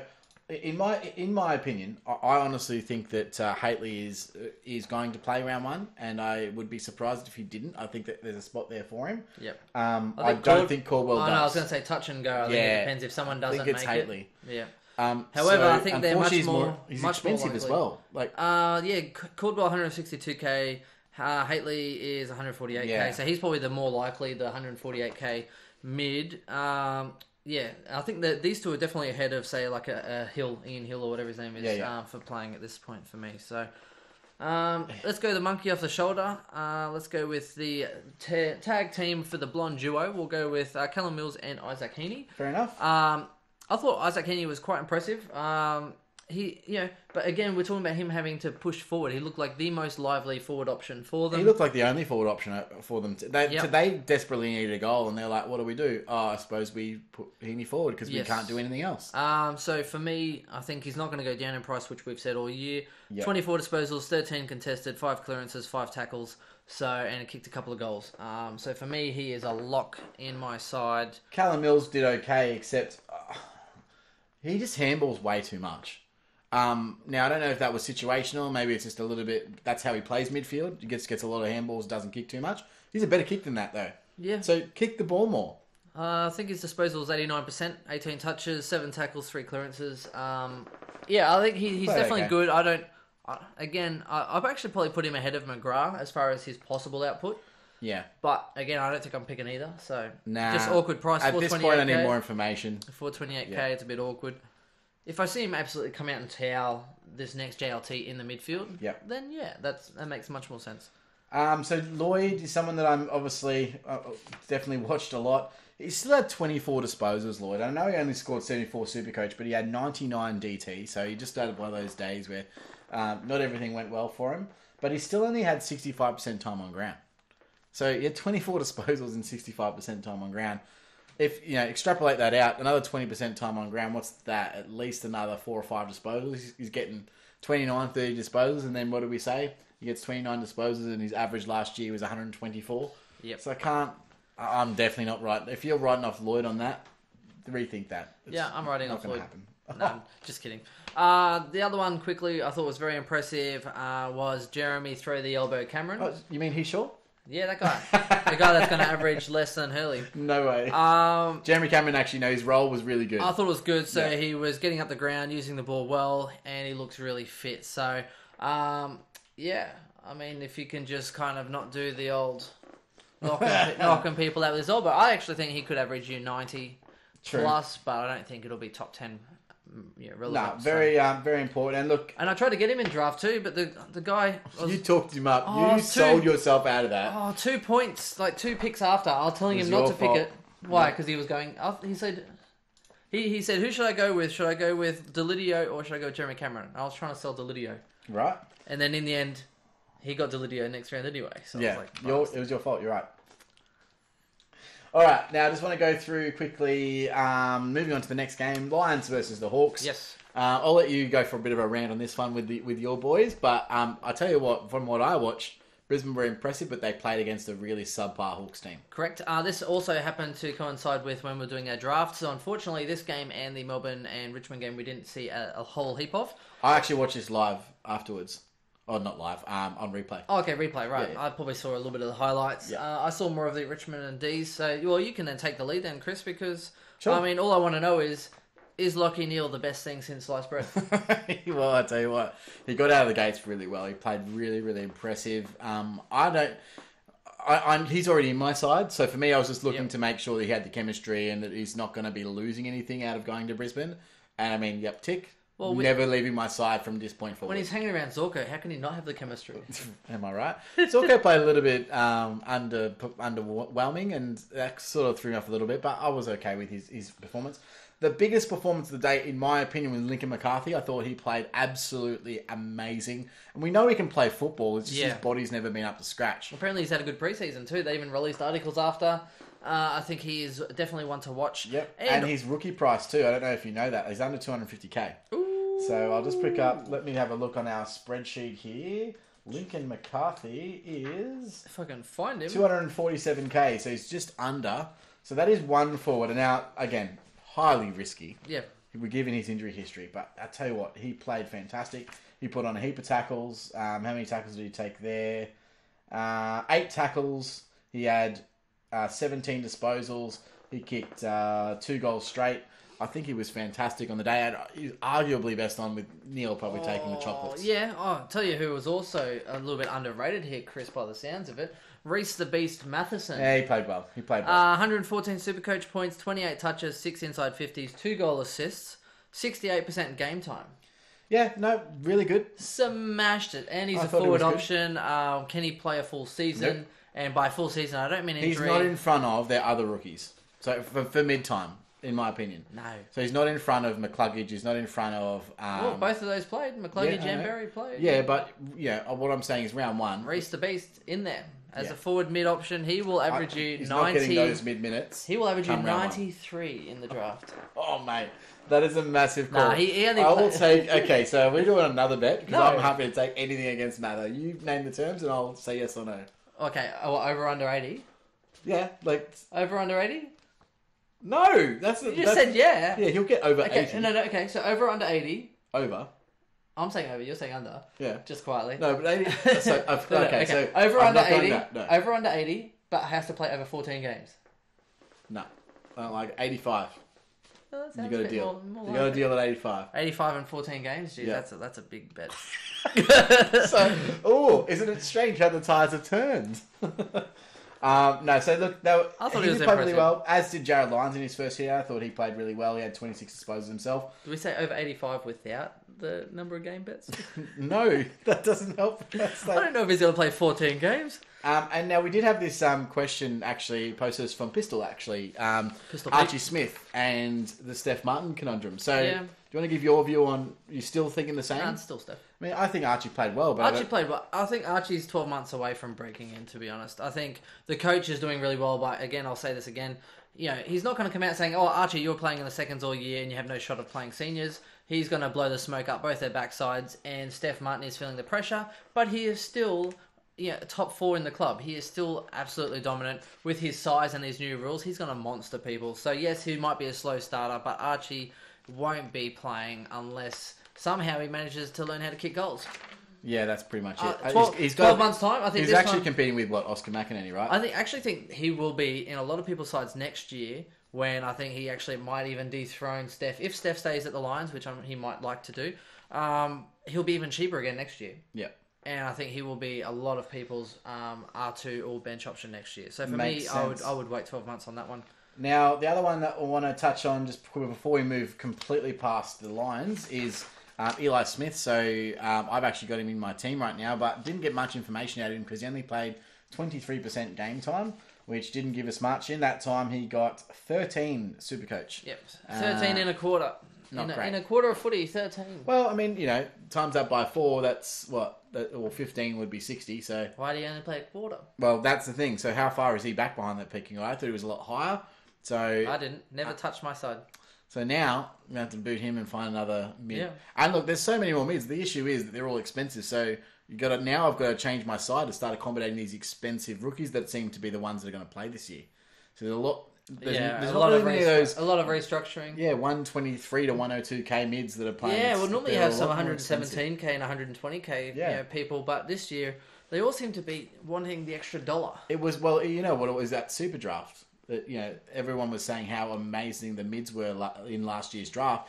I'll tell you what, we're seeing a lot of that now in the preseason, so yeah. And they're expensive. And on the Hawk side, another expensive rookie came to the fore with James Cousin. Not that I think that he can perform that well.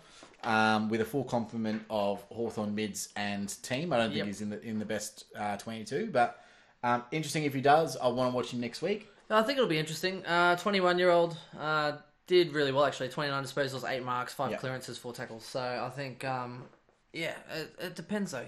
100%. Warple as well played. He had 18 disposals, played well. So who gets that that role, really? Yeah. Is it Warple or Cousins? If it's Cousins... He's only slightly more expensive than a Sam Walsh, so I think he's about 214. No, he's only about 249, 250. 219. So, so pretty good. So decent price again to get to there. That's $100,000 from a or 80, from an Eli Smith. 80 off a Liberatore who killed it as well. So that's also true. I am 100% with you there. And we also said with Warple, we had him pegged around at 87, 87-ish. So he got 85 in this game, so around what you expect to receive. And the biggest thing was obviously James Sicily playing forward literally the entire game. Yeah, kicked 2-4 or something. Yeah. Jeez. I really hope that this is just Alistair Clarkson fucking with us. If only if he could kick as well as he carries on with his tantrums, then he'd be a superstar. Kicking a goal is different than field kicking. It is. It's completely different. It's not the same. Demons getting his head. It's just he's one of the best halfbacks in the game, and they've just decided to. I said this on Twitter before. I honestly believe that coaches sometimes think to outsmart themselves. Oh, wouldn't it be great if Sicily started playing in the forward line? Why? He's one of the best halfbacks in the game. Why put him in the forward line? It's the same with Whitfield. Let's just put throw him in the around forward line. What are you doing? Just play the people where they are best going to serve your team. Doesn't make sense. So I'm watching him this week. I've been looking at options to change him out of my team, and I've had him literally since day dot the entire time. And imagine those that drafted him in the second or third round. Yeah, and I drafted him in a draft as well. That's why I'm giving you shit, Chris. He picked him second round. Okay, Oliver Hanrahan. Yep, Hanrahan. 123k forward. Mostly half high forward role. 19 disposals. Got 67. So I think he'll want to impress, but whether he gets the opportunity is another story. So I actually had him pegged last year as someone that could break out because the coach talked about him in the preseason, saying that he's one that could really come towards. Didn't get a game, so maybe it's the year. This year could be Ollie Hanrahan's year, and 123k. Let's keep an eye on him. Again, one that we don't know about his job security at this point, but. If he gets some early games, he might, or maybe even during the season, we might see him as a downgrade option. So. Yep, and Jack Scrimshaw, 68 points. Decent enough, but there's just other better options. But if he comes, at this point, he's been overthrown. But that being said, if he has a good week this week, who knows? It could be really hard for us this year, picking the more expensive ones, because you can't pick them all. Yeah, that's 100% accurate. Yeah, it's not Pokemon. You can't get them all, Chris. Now, I'm just going to go back through here. So, Haley also did okay. Yep. Thank you, T-Man Hawk. With all these mid rookies, do we completely change strategy and load up with a rookie with rookie mids and forward premiums? Maybe. Traditionally, it's not a great way to do this because then you've got you don't have enough downgrade options. So let's say you need to downgrade a forward or you need to downgrade a mid, but the only people available is a defender or whatever. Yeah, correct. So if you fill out all of your lines and there's someone that needs the only downgrade option is X. then you stuff yourself for that week of trading, and you can't downgrade a premium to get a rook in. So, so I wouldn't never advise that. I'm with you. I think if anything, if there's some of these good options like your Clarks, as well as the Gold Coast defender, it just might mean that you might end up going, maybe premium with some. Well, you might actually just go 2 primos, maybe a mid-pricer, and then go rooks or something or other. Or 3, 1, and 2 with the 2 more expensive, and maybe spend a bit more cash in defence. Yeah, or right now I'm looking at dropping Zorko to a Libba, which can free up 220,000, and then I can jump that, just literally pop that into all the rookies that are going to play. Well, see, one thing I wanted to do was have 3 premiums in defence, premium, so 3 primos, 3 rooks, which could actually work now with these more expensive rooks that seem to be doing quite well. Yeah. But the problem is I don't know which 3 premiums to put because it's like, well, you just don't have enough information yet. Sicily, it's I still can't too trust early. now. Whitfield's a bit funny, so then do you consider your Williams a primo, but he's more of a mid, so... Yep. So Steph played in the Neefle this week, so that's Sir Black Knight. So thank you very much for that. Team Man Hawk says Neil and Smith for me. Being a Hawk supporter, I have none of them in my SC team now. Yeah. I thought about Cousins, but can't see him getting much game time, get much of the ball compared to O'Meara and Wingard. And I 100% agree with you. So that's why. That's a very valid point there. It comes Cousins and Walsh. I'm taking Walsh every time. Yeah, of course. Yeah. Not even 60% of the time. Sicily playing full reminded me when Dimmer moved Rance into the midfield. Yeah, right. Just coaches just thinking, they're that good of a player. They can play anywhere. No. Like Luke McDonald last year. Don't mess with the program. Some people can't handle it. Would Sicily even be in the Hawks 22 if he wasn't playing in defence? He couldn't break the 22 until he went back into defensive line. No, he was playing forward. He but sporadically. He wasn't played 6 games in the year. He wasn't set until the end of that season where he broke out. Tigers versus Demons. So, I know you were big on the Basher train. So you want to get that out the way? Not really. No, it wasn't big on the Basher train. It was just, when it gets down to your slim pickings, particularly in a deep draft, you kind of look for guys that have averaged well before that hold value. So I picked him hoping he might average 80 plus or even get back to that touch of 90s would be amazing. And it just so well happened that he had a great game, so I can't really complain. Yep. I'm not acting like a genius. You kind of look at him going, I need a defender, and everyone else are these plebs averaging 80, or I can go for Basher Hooley with some 80 possible, some upside. So, yeah. Fair enough. Look, there were some good rookies that actually showed some promise in Richmond, but again, with Richmond, I don't know if there's going to be any spots come round 1. So you're looking at a Noah Bolt who was very impressive. How good was that running down the sideline, though? The best point ever. The commentators were like, please go in. Like, it was just so good. And you know what the favourite part about that, Chris, is? Sorry to interrupt. No, that's fine. Is that it's also named after a very crafty beer. It is, Bolter. We've been sponsored by Bolter before. We have. If you haven't had a Bolter before, head down. Mick Fanning? Mick Fanning. And down at Tweed, they have the brewery, but you can also buy it around. Joel Parkinson. Yes. So, problem is, down in Victoria, they probably don't have it as easily accessible. Oh, they might. You can get them at BWS now. But no, up here, they're selling everywhere now. Even like Gold Coast Airport has it. Even the pubs around like Kangaroo Point Hotel. Brisbane, Gold Coast, huge. Victoria, I'm not so sure, but if you can get around Bolter, get on it. It's fantastic. BALTER, and the best one, it's probably their most popular as well, it's the XPA. Yep, so good. Won some awards. Won craft beer of the year last year. Huge. So good. Amazing beer. Anyway, so we probably plug. We should go. We should definitely ask for beer sponsors. We plug alcohol. Just give us a 6-pack. Even other podcasts, mate. We plug everyone. That's what we do. We are the givers. We're not biased here. We are biased. It's true. No, we are. But we plug everyone. Now, before we just get into the premiums, I just want to touch all on the rookies. So Jack Ross was very impressive. He actually got 67 SuperCoach and 59% time on ground. So I thought he played really well in the time he had. 21 disposals. Yeah. Good effort. Oleg Markov did enough to be still in the conversation, but again, depends if you can break into the 22. 55 off 79% time on ground. Yep. And there was one more, Liam Baker, 55, again off 36% time on ground. So, I don't hold confidence in that one. Yeah, no, neither do I, but he did. I mean, the reason why he was so high is he kicked 2 goals, 1. So, there's that. The one that really disappointed over all of them was Collier Dawkins, who 22, but off 40% time on ground. So again, not terrible, but not exactly what I was hoping. Picking any Richmond seems to be a little bit far away. So. Yeah, it's hard. Yeah. On the Melbourne side of things, in terms of rookies, I wasn't super impressed with Marty Hoare, though he did take kickouts, so that was really good. You are a whore. You are a whore. We also had Corey. Is it Corey Wagner? Yep, Corey Wagner. 123k mid. So 38 Supercoach in 80% time on ground. Yep. That's not great again. I think he's more. And he's a mature age rookie who self-proclaimed he was going to be. He's ready for it this year. He's a backup option. Yeah, he's the B group. Thomas Barrow as well, also disappointed. 10 Supercoach off 34% time on ground. And I think that was it for the rookies. Yeah, I think so. James Jordan, 45, 117k. Yes, defender mid. Not too much anyway. I think he was. But, I mean, we're not going to see many rookie options come out of these two clubs. I think they're both top four sides don't generally blood too many. Yeah. Except unless you're West Coast. Yeah, well, yeah. But that was specific needs, though, Chris. So, right. Which would be good. So you've already mentioned Hooley had a good game. Jaden Short, 100 Supercoach points. Starting to see a lot of Jaden Shorts in teams this week. Started taking some kick-ins as well, 29 touches. Clayton Oliver killed it, 120 Supercoach points. As did Brayshaw, killed it, but more fantasy. I think it had like 140 or 50. Yeah, his thing is he had let's have a look, 7 clangers. So that's Brayshaw in a nutshell. He's the sit, find it, kick the ball long to some other guy marking the ball. Still Supercoach relevant, but I mean in DT 150 and 111 SC for that reason. Yep. So.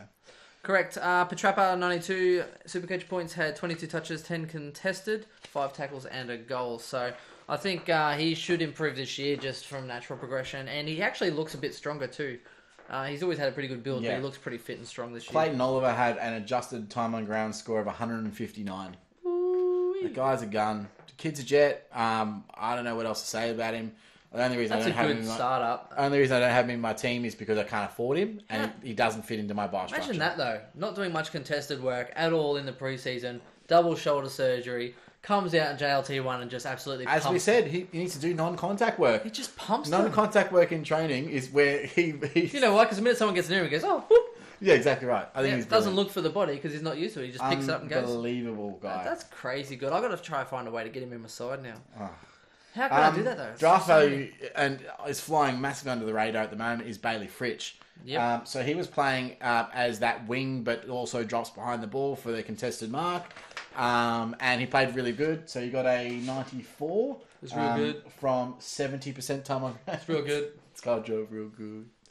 And look, he is flying well under the radar in drafts. So if you're looking at someone as a late draft option, in both of our drafts so far, he's fallen way behind in the pecking order, and no one's picked him up until the bench. Oh yeah, no one's touching him. If you're looking for a late draft smoky, 100% I'd be looking at a Bailey Fritsch. Yep, no one's side. He's on the fritz. He's on the fridge. He's your friend in the fridge, even. Friend in the fridge. Now, moving on. Yes. Almost to the end, guys. So this has been a long pod. Yes, it has, Chris. We might have to split this draft pod into 2 sections, I think. Hurry up. Yeah. All right. Gold Coast and Western Bulldogs. Jack McRae's a gun. Do we need to say any more? Well, those who weren't getting him are now probably thinking, geez, I should probably get into McRae. Oh, no, McRae's not got to back it up. Yeah, right. He's the only one that held his own role. Only one in the entire midfield. 40 disposals. Again, the good players are going to have more time and space, and he just absolutely killed it. That being said, you can't read too much into it because it is Gold Coast, and he did towel them up last year. So for him only to get 143 Supercoach points that last year during a game, probably would have been about more like 170. So interesting. I think time will tell. Yep. A couple of good surprising ones though. Let's go in. Number one, we'll say with Brendan Fiorini.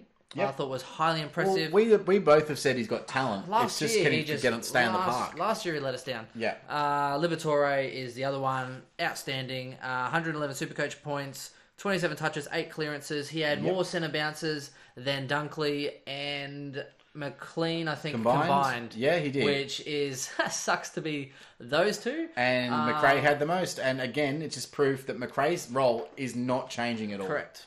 Yep. So that's the biggest lock of 678,000, I think it is. So I think Dunkley and McLean will probably end up averaging you 88 to 95 still, but you're not going to know when those points are coming, and they're going to be reliant on getting those points elsewhere. I agree. Libba absolutely towed it. Fiorini, 26 disposals, 4 clearances.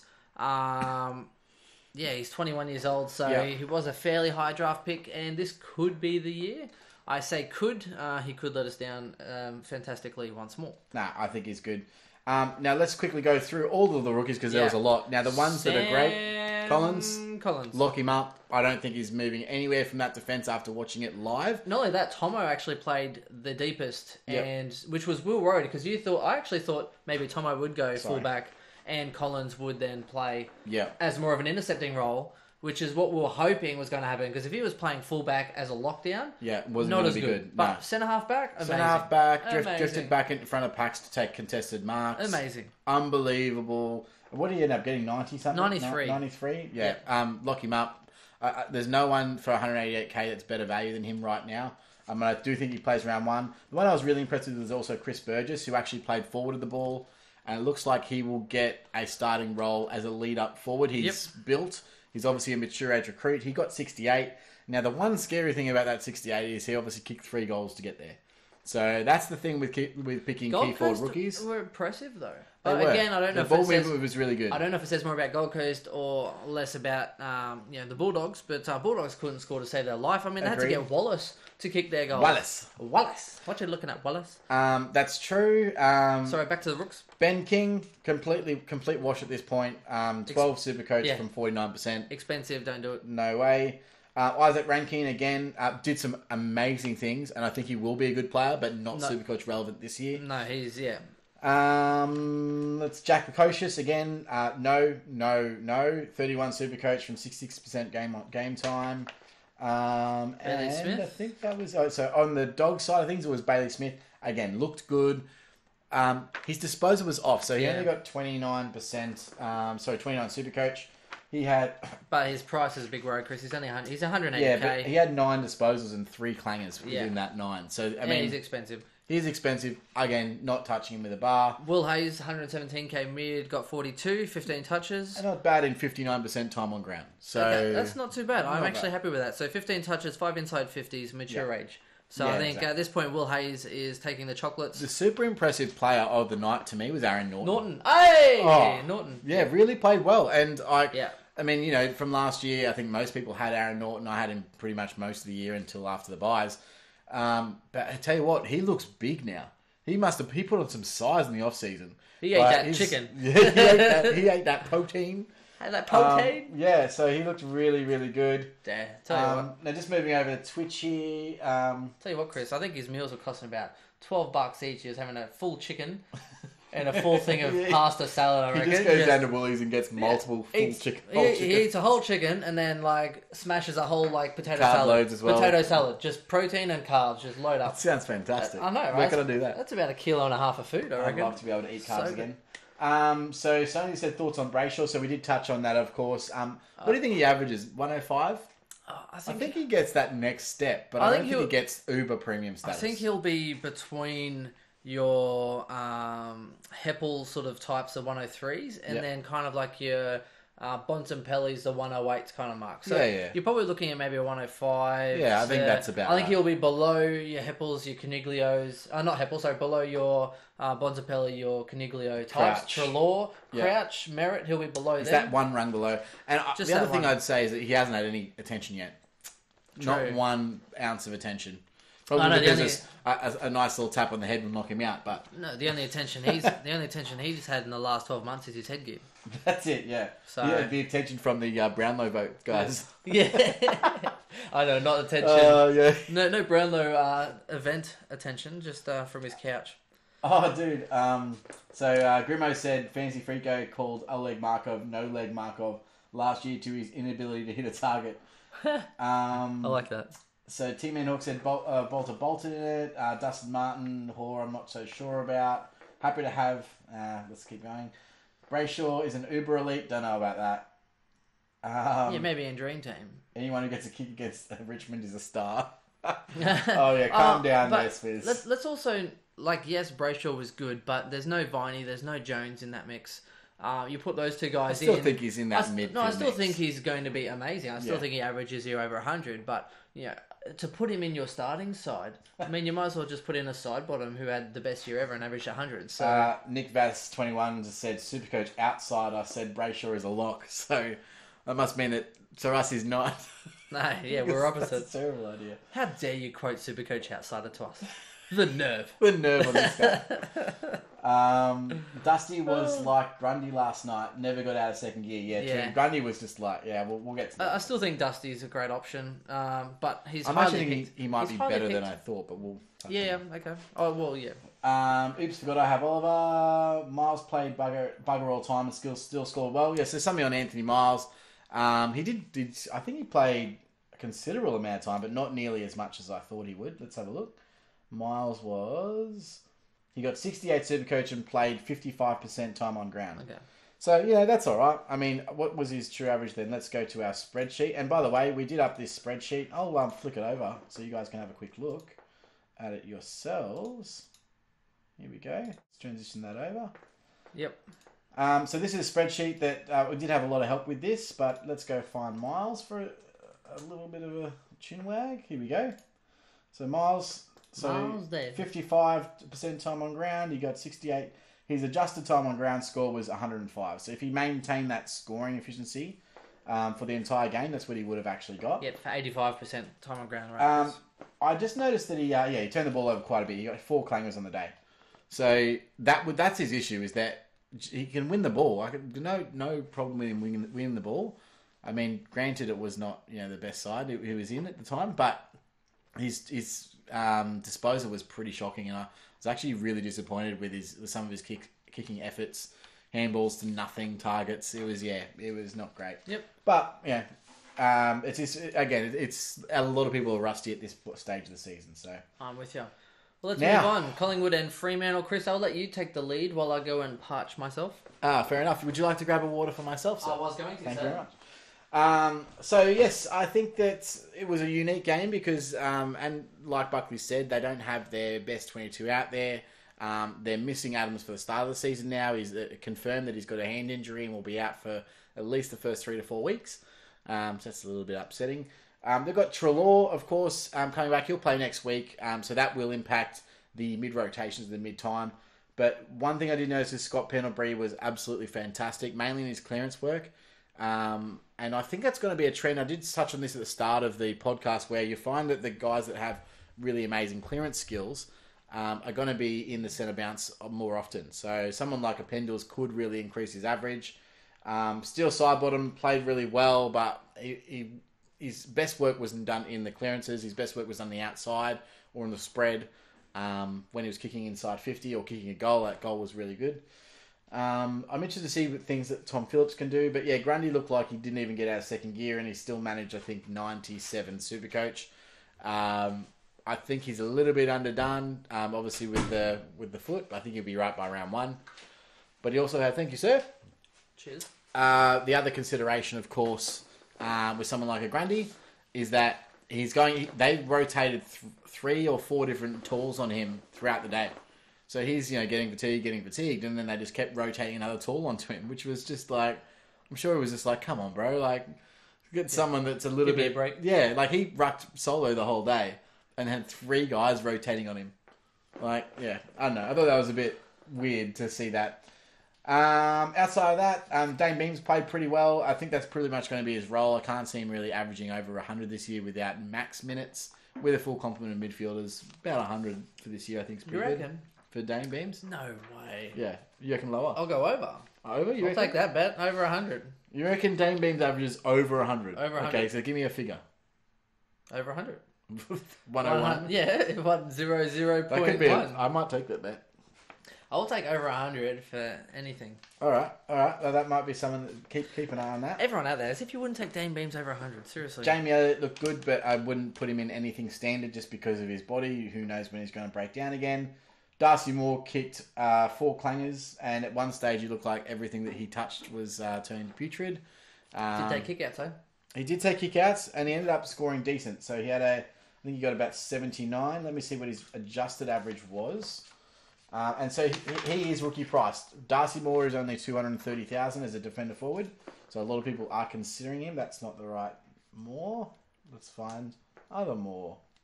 No. There we go, Darcy Moore. Adjusted average of 97. So someone that could potentially fill a role there. Yeah.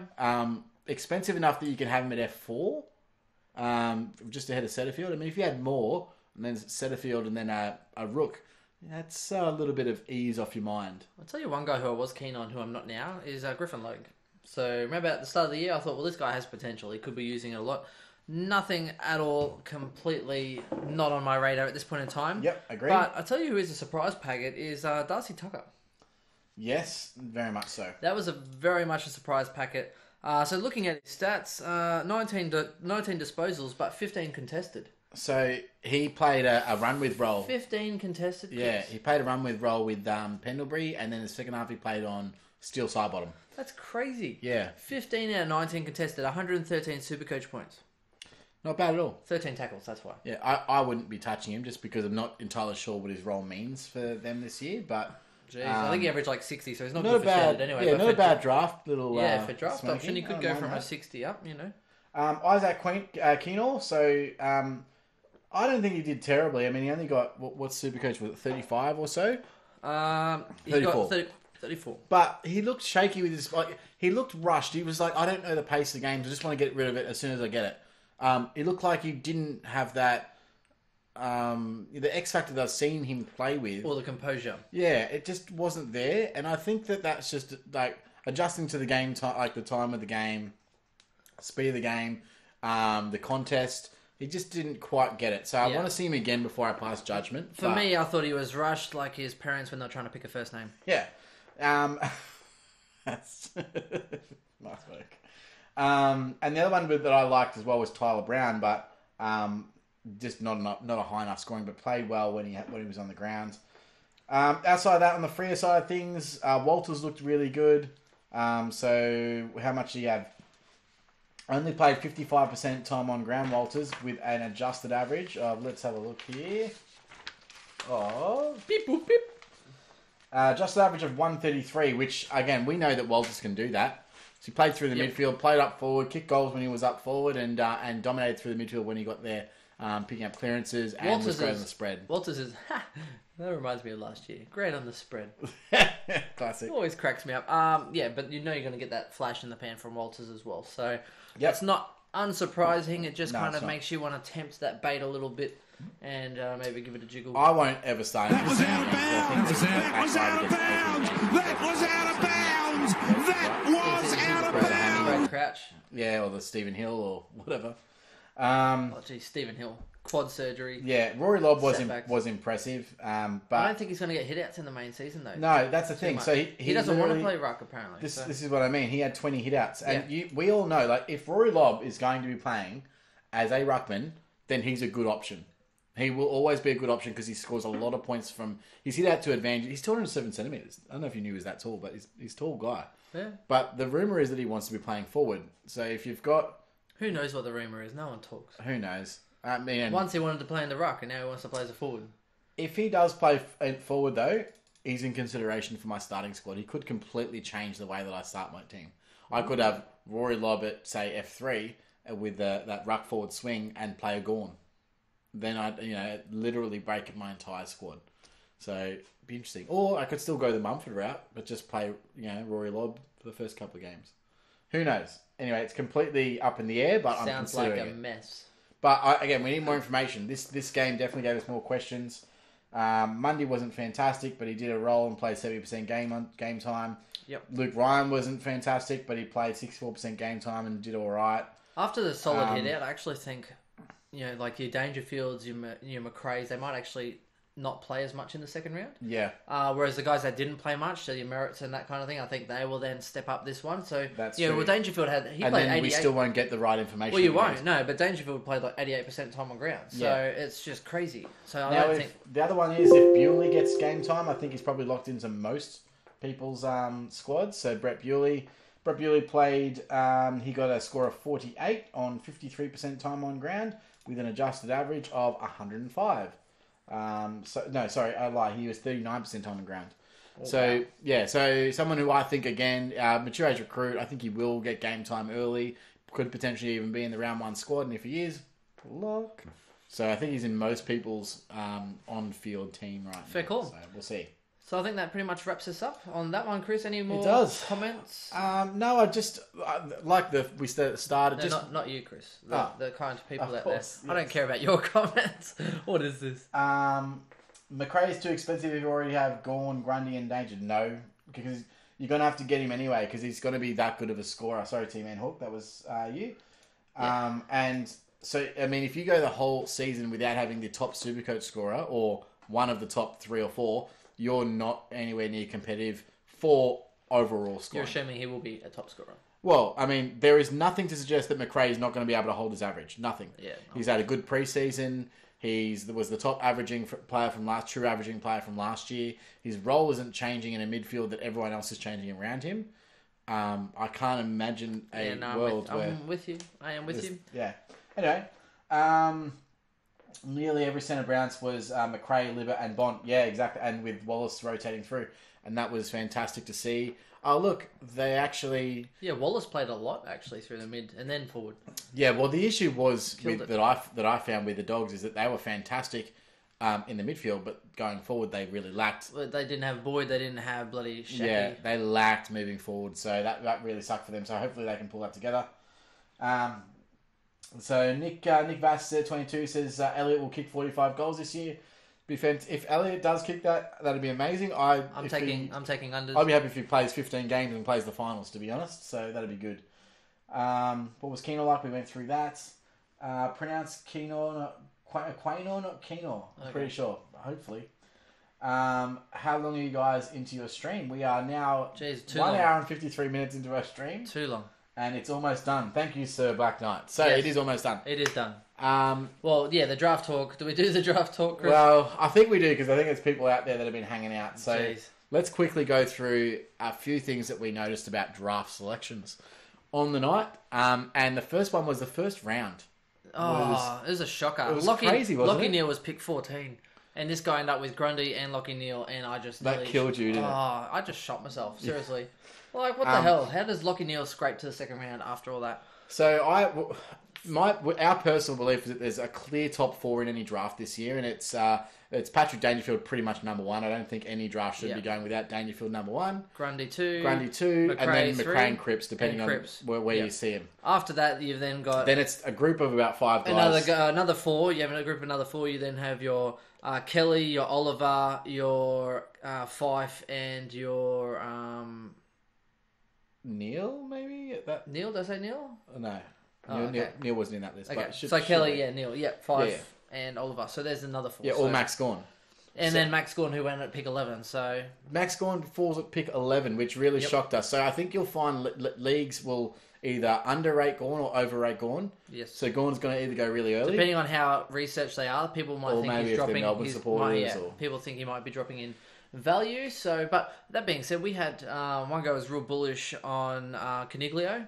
Went real early with pick 6 with Caniglio, which was crazy. Over Kelly. Beams went at pick 11 before Lockie Neal, which is again absolutely crazy. Yeah, people. Pick 13 instead of pick 14.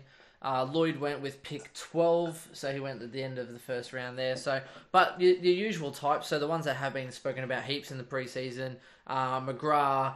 Heaney went at the start of the third, which is pretty much as I expected. Start of the third round, Heaney went. You could even take Heaney in the second round, which is where he went in our other draft. I actually took him at the end of the second round in a snake. Yeah. Yep. So 100%. So the guys like McGrath, everyone's just jumped early. I mean, I even jumped early on Zach Williams. Yeah. At around that low 90 average, I jumped at his true average there, just because I wanted someone that was half decent. So just quickly, Jay Corrala just said, got pick 1 in our brand new Keeper League. Who is the player that you would take if you're in this position? So, in a Keeper League? Probably Patrick Cripps, I'd say without hesitation. He's still young. I know he's still young. Or Grundy. Yeah, Grundy's, they're both the same age, I'd probably say Grundy. So, the difference, I suppose, is what... You'd think longevity for a ruckman. A ruckman can get older and still perform quite well, whereas midfielders scoring Yeah. stop around that sort of 29, 30. I actually think Walsh will be going very early in a keeper league, but it depends on how long. Yeah, with keeper leagues, it's like who are you going to play with and how also, long are you going to be playing with them How long are you going to for? be playing with them? Yeah, so if you think, oh, maybe we'll only play for 4 or 5 years, Yeah. then you might as well just have a 4 or 5 year window. Whereas if you think, hey, like we might actually be playing in about 8 or 9 years' time, then you probably go, okay, well, Grundy could probably still get a good another 6 or so years. Yeah, I agree. Otherwise, Walsh, if you go on the long term, he could be the Gary Ablett of the decade. You don't know. Yeah. Or he could absolutely fall in a heap and then be like a Tumpus. No one's that bad. Yeah, true. True. Yeah, I think you go Cripps because the whole purpose of like a keeper league, generally speaking, I mean, unless you're gonna have these friends forever, you're not gonna play with them that long. I mean, if keeper league goes for 4 or 5 years, Grundy. that's a great league. Take Grundy. You'll get another first round That's true. midfielder coming through. Grundy One of those two for sure. or last year, ages, and he's killing it already, and he's so young. I think Grundy. Plus, then you get to watch Collingwood every week and cheer for Brody Grundy. Actually, no, scrap that. How many beatings can you handle, Ben? Oh, from Stacey. A lot, actually. No, I'm going to actually cut his admin privileges. So one thing, I went into the draft like this, and this is how I think that this year's draft should handle. And we both agreed, but he had to change his tactics. Oh, because... I did, because you were. I went in there thinking, okay, because we worked it out. There's not. Yep. We had a 12-person league, which meant the midfielders were going to dry up thick and thin. So I went in there going, I'm going to try and go massively midfield. I was going to try and get a Heaney if I could, but apart from Heaney, he was the only guy I was actually looking at. So I was trying to really wrap up some awesome guys that have been previous top 10s. So you're looking at your Zerets, your Crouches, your Zorkos, your Sloans, you know, even like JPK. Yep. There's a lot of depth there, so you can get so much value. You can get them pretty late, Except this guy, we're looking at it, and I think we were about both 5 mids deep each, and he's got the exact same strategy as me, except he's taken guys just a little bit earlier. a little bit better and a little bit better average. So I'm sitting there going, crap, so then I end up changing. The guys that can potentially average, say, 105, 107 instead of 100. Yeah. So anyway, in the end, because we were both tag teaming essentially, high five for the Eskimo brothers, just absolutely smashing it. So then everyone else started to freak out. So guys ended up with some of the most dodgiest midfielders ever. We posted the photo of the photos. We did. So yeah, they might have some good forwards and whatever, but I find midfield's where the points are essentially because I went into this literally 7 midfielders, right, that you need. I want 6 of them to at very least average me 100 points, which is going to be more than most of everyone else's forwards and defenders. There's very few defenders that are going over 100. So let's say if you just focus, especially in draft, on getting 6 midfielders that are going to average, it's a points game. 6 midfielders that can get you over 100, potentially 105, you're way ahead of the pack. Way ahead. Yeah, I think there's a lot more value this year in defence. I actually wanted to get a couple. I wanted to get a few more forwards in my mix, except all the good ones went. So then I was like, okay, well then I'll just keep going with my midfield a little bit more and then pluck away a couple of defenders, which I was happy to do. But that was the strategy. We both had a similar strategy. Both our teams are pretty solid. I'm happy with how I went. So you can check the comments as well with our teams. But yeah, I went for value in defence, and then I went 6 straight up mids, and then I went 4 straight up forwards, and then I went 4 defenders, and then I filled the last little holes with value selections. Yep. That's pretty much it. And I end up following through a little bit more on the mids and actually benched someone. But yeah, I think it worked out. I had pick 8, so I had to do something creative, and the only problem was my strategy was lined up with this guy. Although we didn't know that going in, by the way. We didn't know that. We didn't have any idea about what each person. The problem was we actually did a draft like the week before that. Yeah. And you probably saw my strategy then because I loaded up on mids, and my team was schmick. And I think you actually did something similar that day too. So I did, and there are outliers. Like if Jake Lloyd's in your round 2 selection at 13, you gotta go there. You got to go there. But I didn't. There was no way I was getting that at pick 5 and 20 or whatever I had. Or Snake. I don't like Snake, but that's just me. Anyway, you can see that on the line. So it's very interesting with draft. You just know your players as well. So, I mean, we picked a couple of them, but there's always going to be surprises. So that spreadsheet that we gave is one of the most valuable things you can do in a draft because all your injuries are there. How many people chose injured players? So many. So if you don't know... Yeah, they're picking somebody and they're like, like Taylor Adams got chosen 3rd round. Yep. And we're like, enjoy that guy who's not playing until round 6 or whatever it is. Enjoy that guy who's out for 8 weeks or whatever it is. And they're like, oh, is he? Oh, crap. And we're like, unlucky. But, I mean, that's what happens in a banter day where, we obviously... put way too much time to this. Chris becomes some smug pompous, being like, Okay. as soon as someone makes a pick, Chris can't help himself. He's like, shit pick. Literally, he'd be like, Shit pick. shit pick.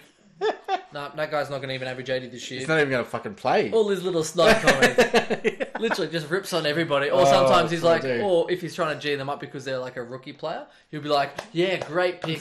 Keep them up. Keep making more of them. That's what you want. Keep making more of them. Someone went Sam Walsh as well. So that happened. Someone went Sam. And they went in early. Like, they went real early on a Sam Walsh. And I was like, what do you think he's going to average? Like, and so if you're... Like, but I mean, you got 7 mids. I probably thought it was a keeper mid. That's not. I don't know. Anyway, it is fun. It's but the one thing I thought this year though was a lot more competitive than last year. The 2 guys that came into our league this year, they actually were really good drafting their players. They threw some curveballs. So yeah. Here's my strategy. Number 1, go in there prepared. Have all the information in front of you. Look over it, so that way you know the gist of everyone's situation. Number 2 then is have an idea on how you want to pick. But then don't be afraid to throw it out the window, because you might start off with a strategy. Next minute, everybody else is picking similar. So then you go, okay, well, you know what I mean? There's still no Where's the value? Well, no one's picking defense. So maybe if I jump to defense first, I can then pick off the higher averaging defenders before they then catch up. So you don't want to follow suit. There's no point having the 10th best midfielder, the 10th best forward, the 10th best defender, and then just following everybody else. You might as well go, 10th best midfielder, maybe, depending, or go from there. Maybe one of the best defenders while they go forwards. And then when they go defenders, you go bang, then you go forwards, and then you get the next best of that lot. So instead of chasing tail, you want to kind of make moves in the back end. You want to try and control the picks based on how aggressive you're selecting. Correct. So that's what I tried to do. And you can throw people off. Chris, if we read out we threw off whoever the first pick was, we threw him right off by picking the way we did, and then even other people just throwing, like Dane Beams, all these other picks that you weren't expecting. This guy was our number 1 pick, and he got thrown off, I reckon, because his team was not good for pick 1. Not that great. Yeah. And so what ended up happening is because we both went really hard on mids early, by the time that the other guys started coming back around to mids, they started to panic because there wasn't any decent mids left. And they just started it was cannon fodder. Everyone's going mids. And that just freed up all of the forwards and defenders for us to pick whatever we want. All right, so let's read this out. Chris's midfield. Control your picks, and then other people will start panicking. Chris's midfield, he's got McRae, Yo, Zorko, Steele, JPK, Shield, Greenwood. And then I have got Kelly, Merritt, Crouch, Ross, Cochin, Murphy, Hannahs, as well as I've got Aaron Hall on my bench. And then let's put it this way, Felice, who loaded up on defence. So his defence is great. He's got Lloyd, Whitfield, Howe, McGrath, Burton. Not a bad defence at all. McLean, DeGoey, Lysette, not so bad in there either. But then he's got Brayshaw as his number 1 mid. Not so bad. Then he's got Dom Sheed, Berry, McCluggage, Langford, Dumont, and Cousins. That's not going to get him anywhere near the top 8.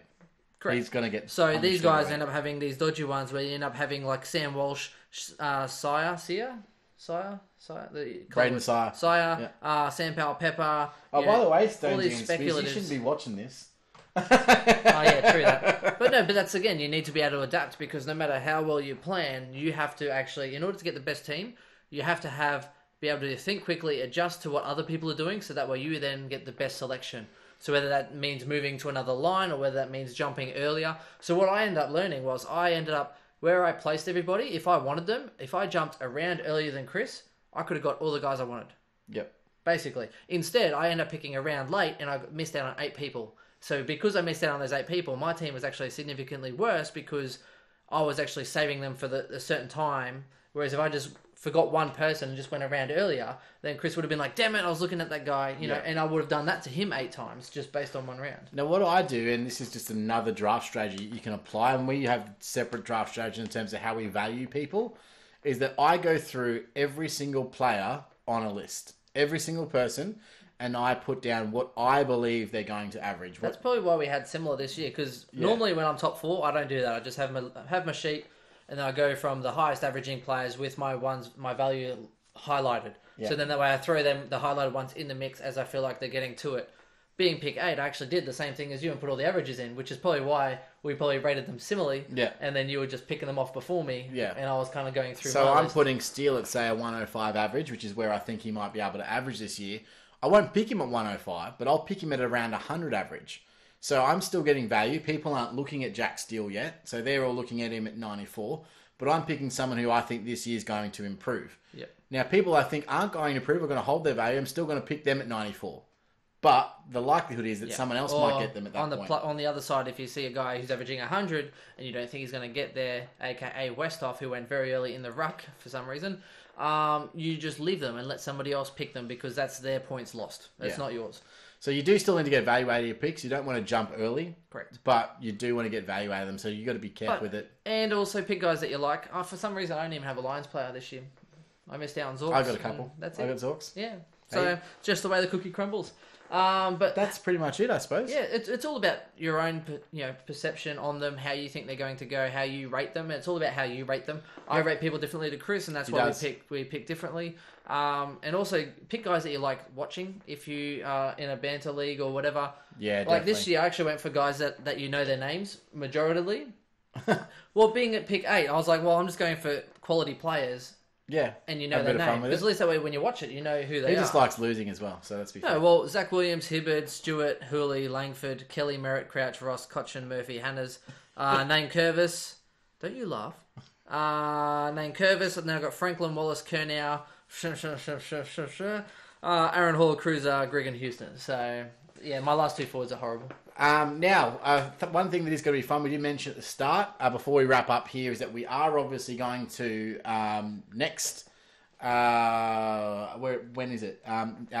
We've got 2 leagues next weekend, not this weekend, next weekend. We've got a keeper league selection, and we've got a single season draft coming through. We're going to live stream the single season draft. It's going to be awesome. We've got quite a lot of guys that are in the Twitch right now, or they're regular followers. We're going to be all live streamed. It's going to be really fun, so you can jump on board, bag people for their shit picks, get on them. It's going to be hilarious. So feel free to come on board for that Twitch session. It's going to be great. Correct. And I'm going to do a sneaky little league code reveal. So if you're already in one of our leagues, please just stay away. You don't need to be in 5 leagues. We know who you are. Yep. 706158. We're not going to announce this. We're not going to post it anywhere. We're just going to wait until this team fills up. So if you haven't joined one of our leagues already, please don't message me in 24 hours once it's been live for 24 hours and saying one of these 16 spots is not full. It will fill up quickly. I understand you might not get in quick enough, but... The divisions are also coming, so if you think you're going to be in the divisions, we're going to set that up in the next week, and we'll be doing that live as well. So yes, so I'm going to read it twice more.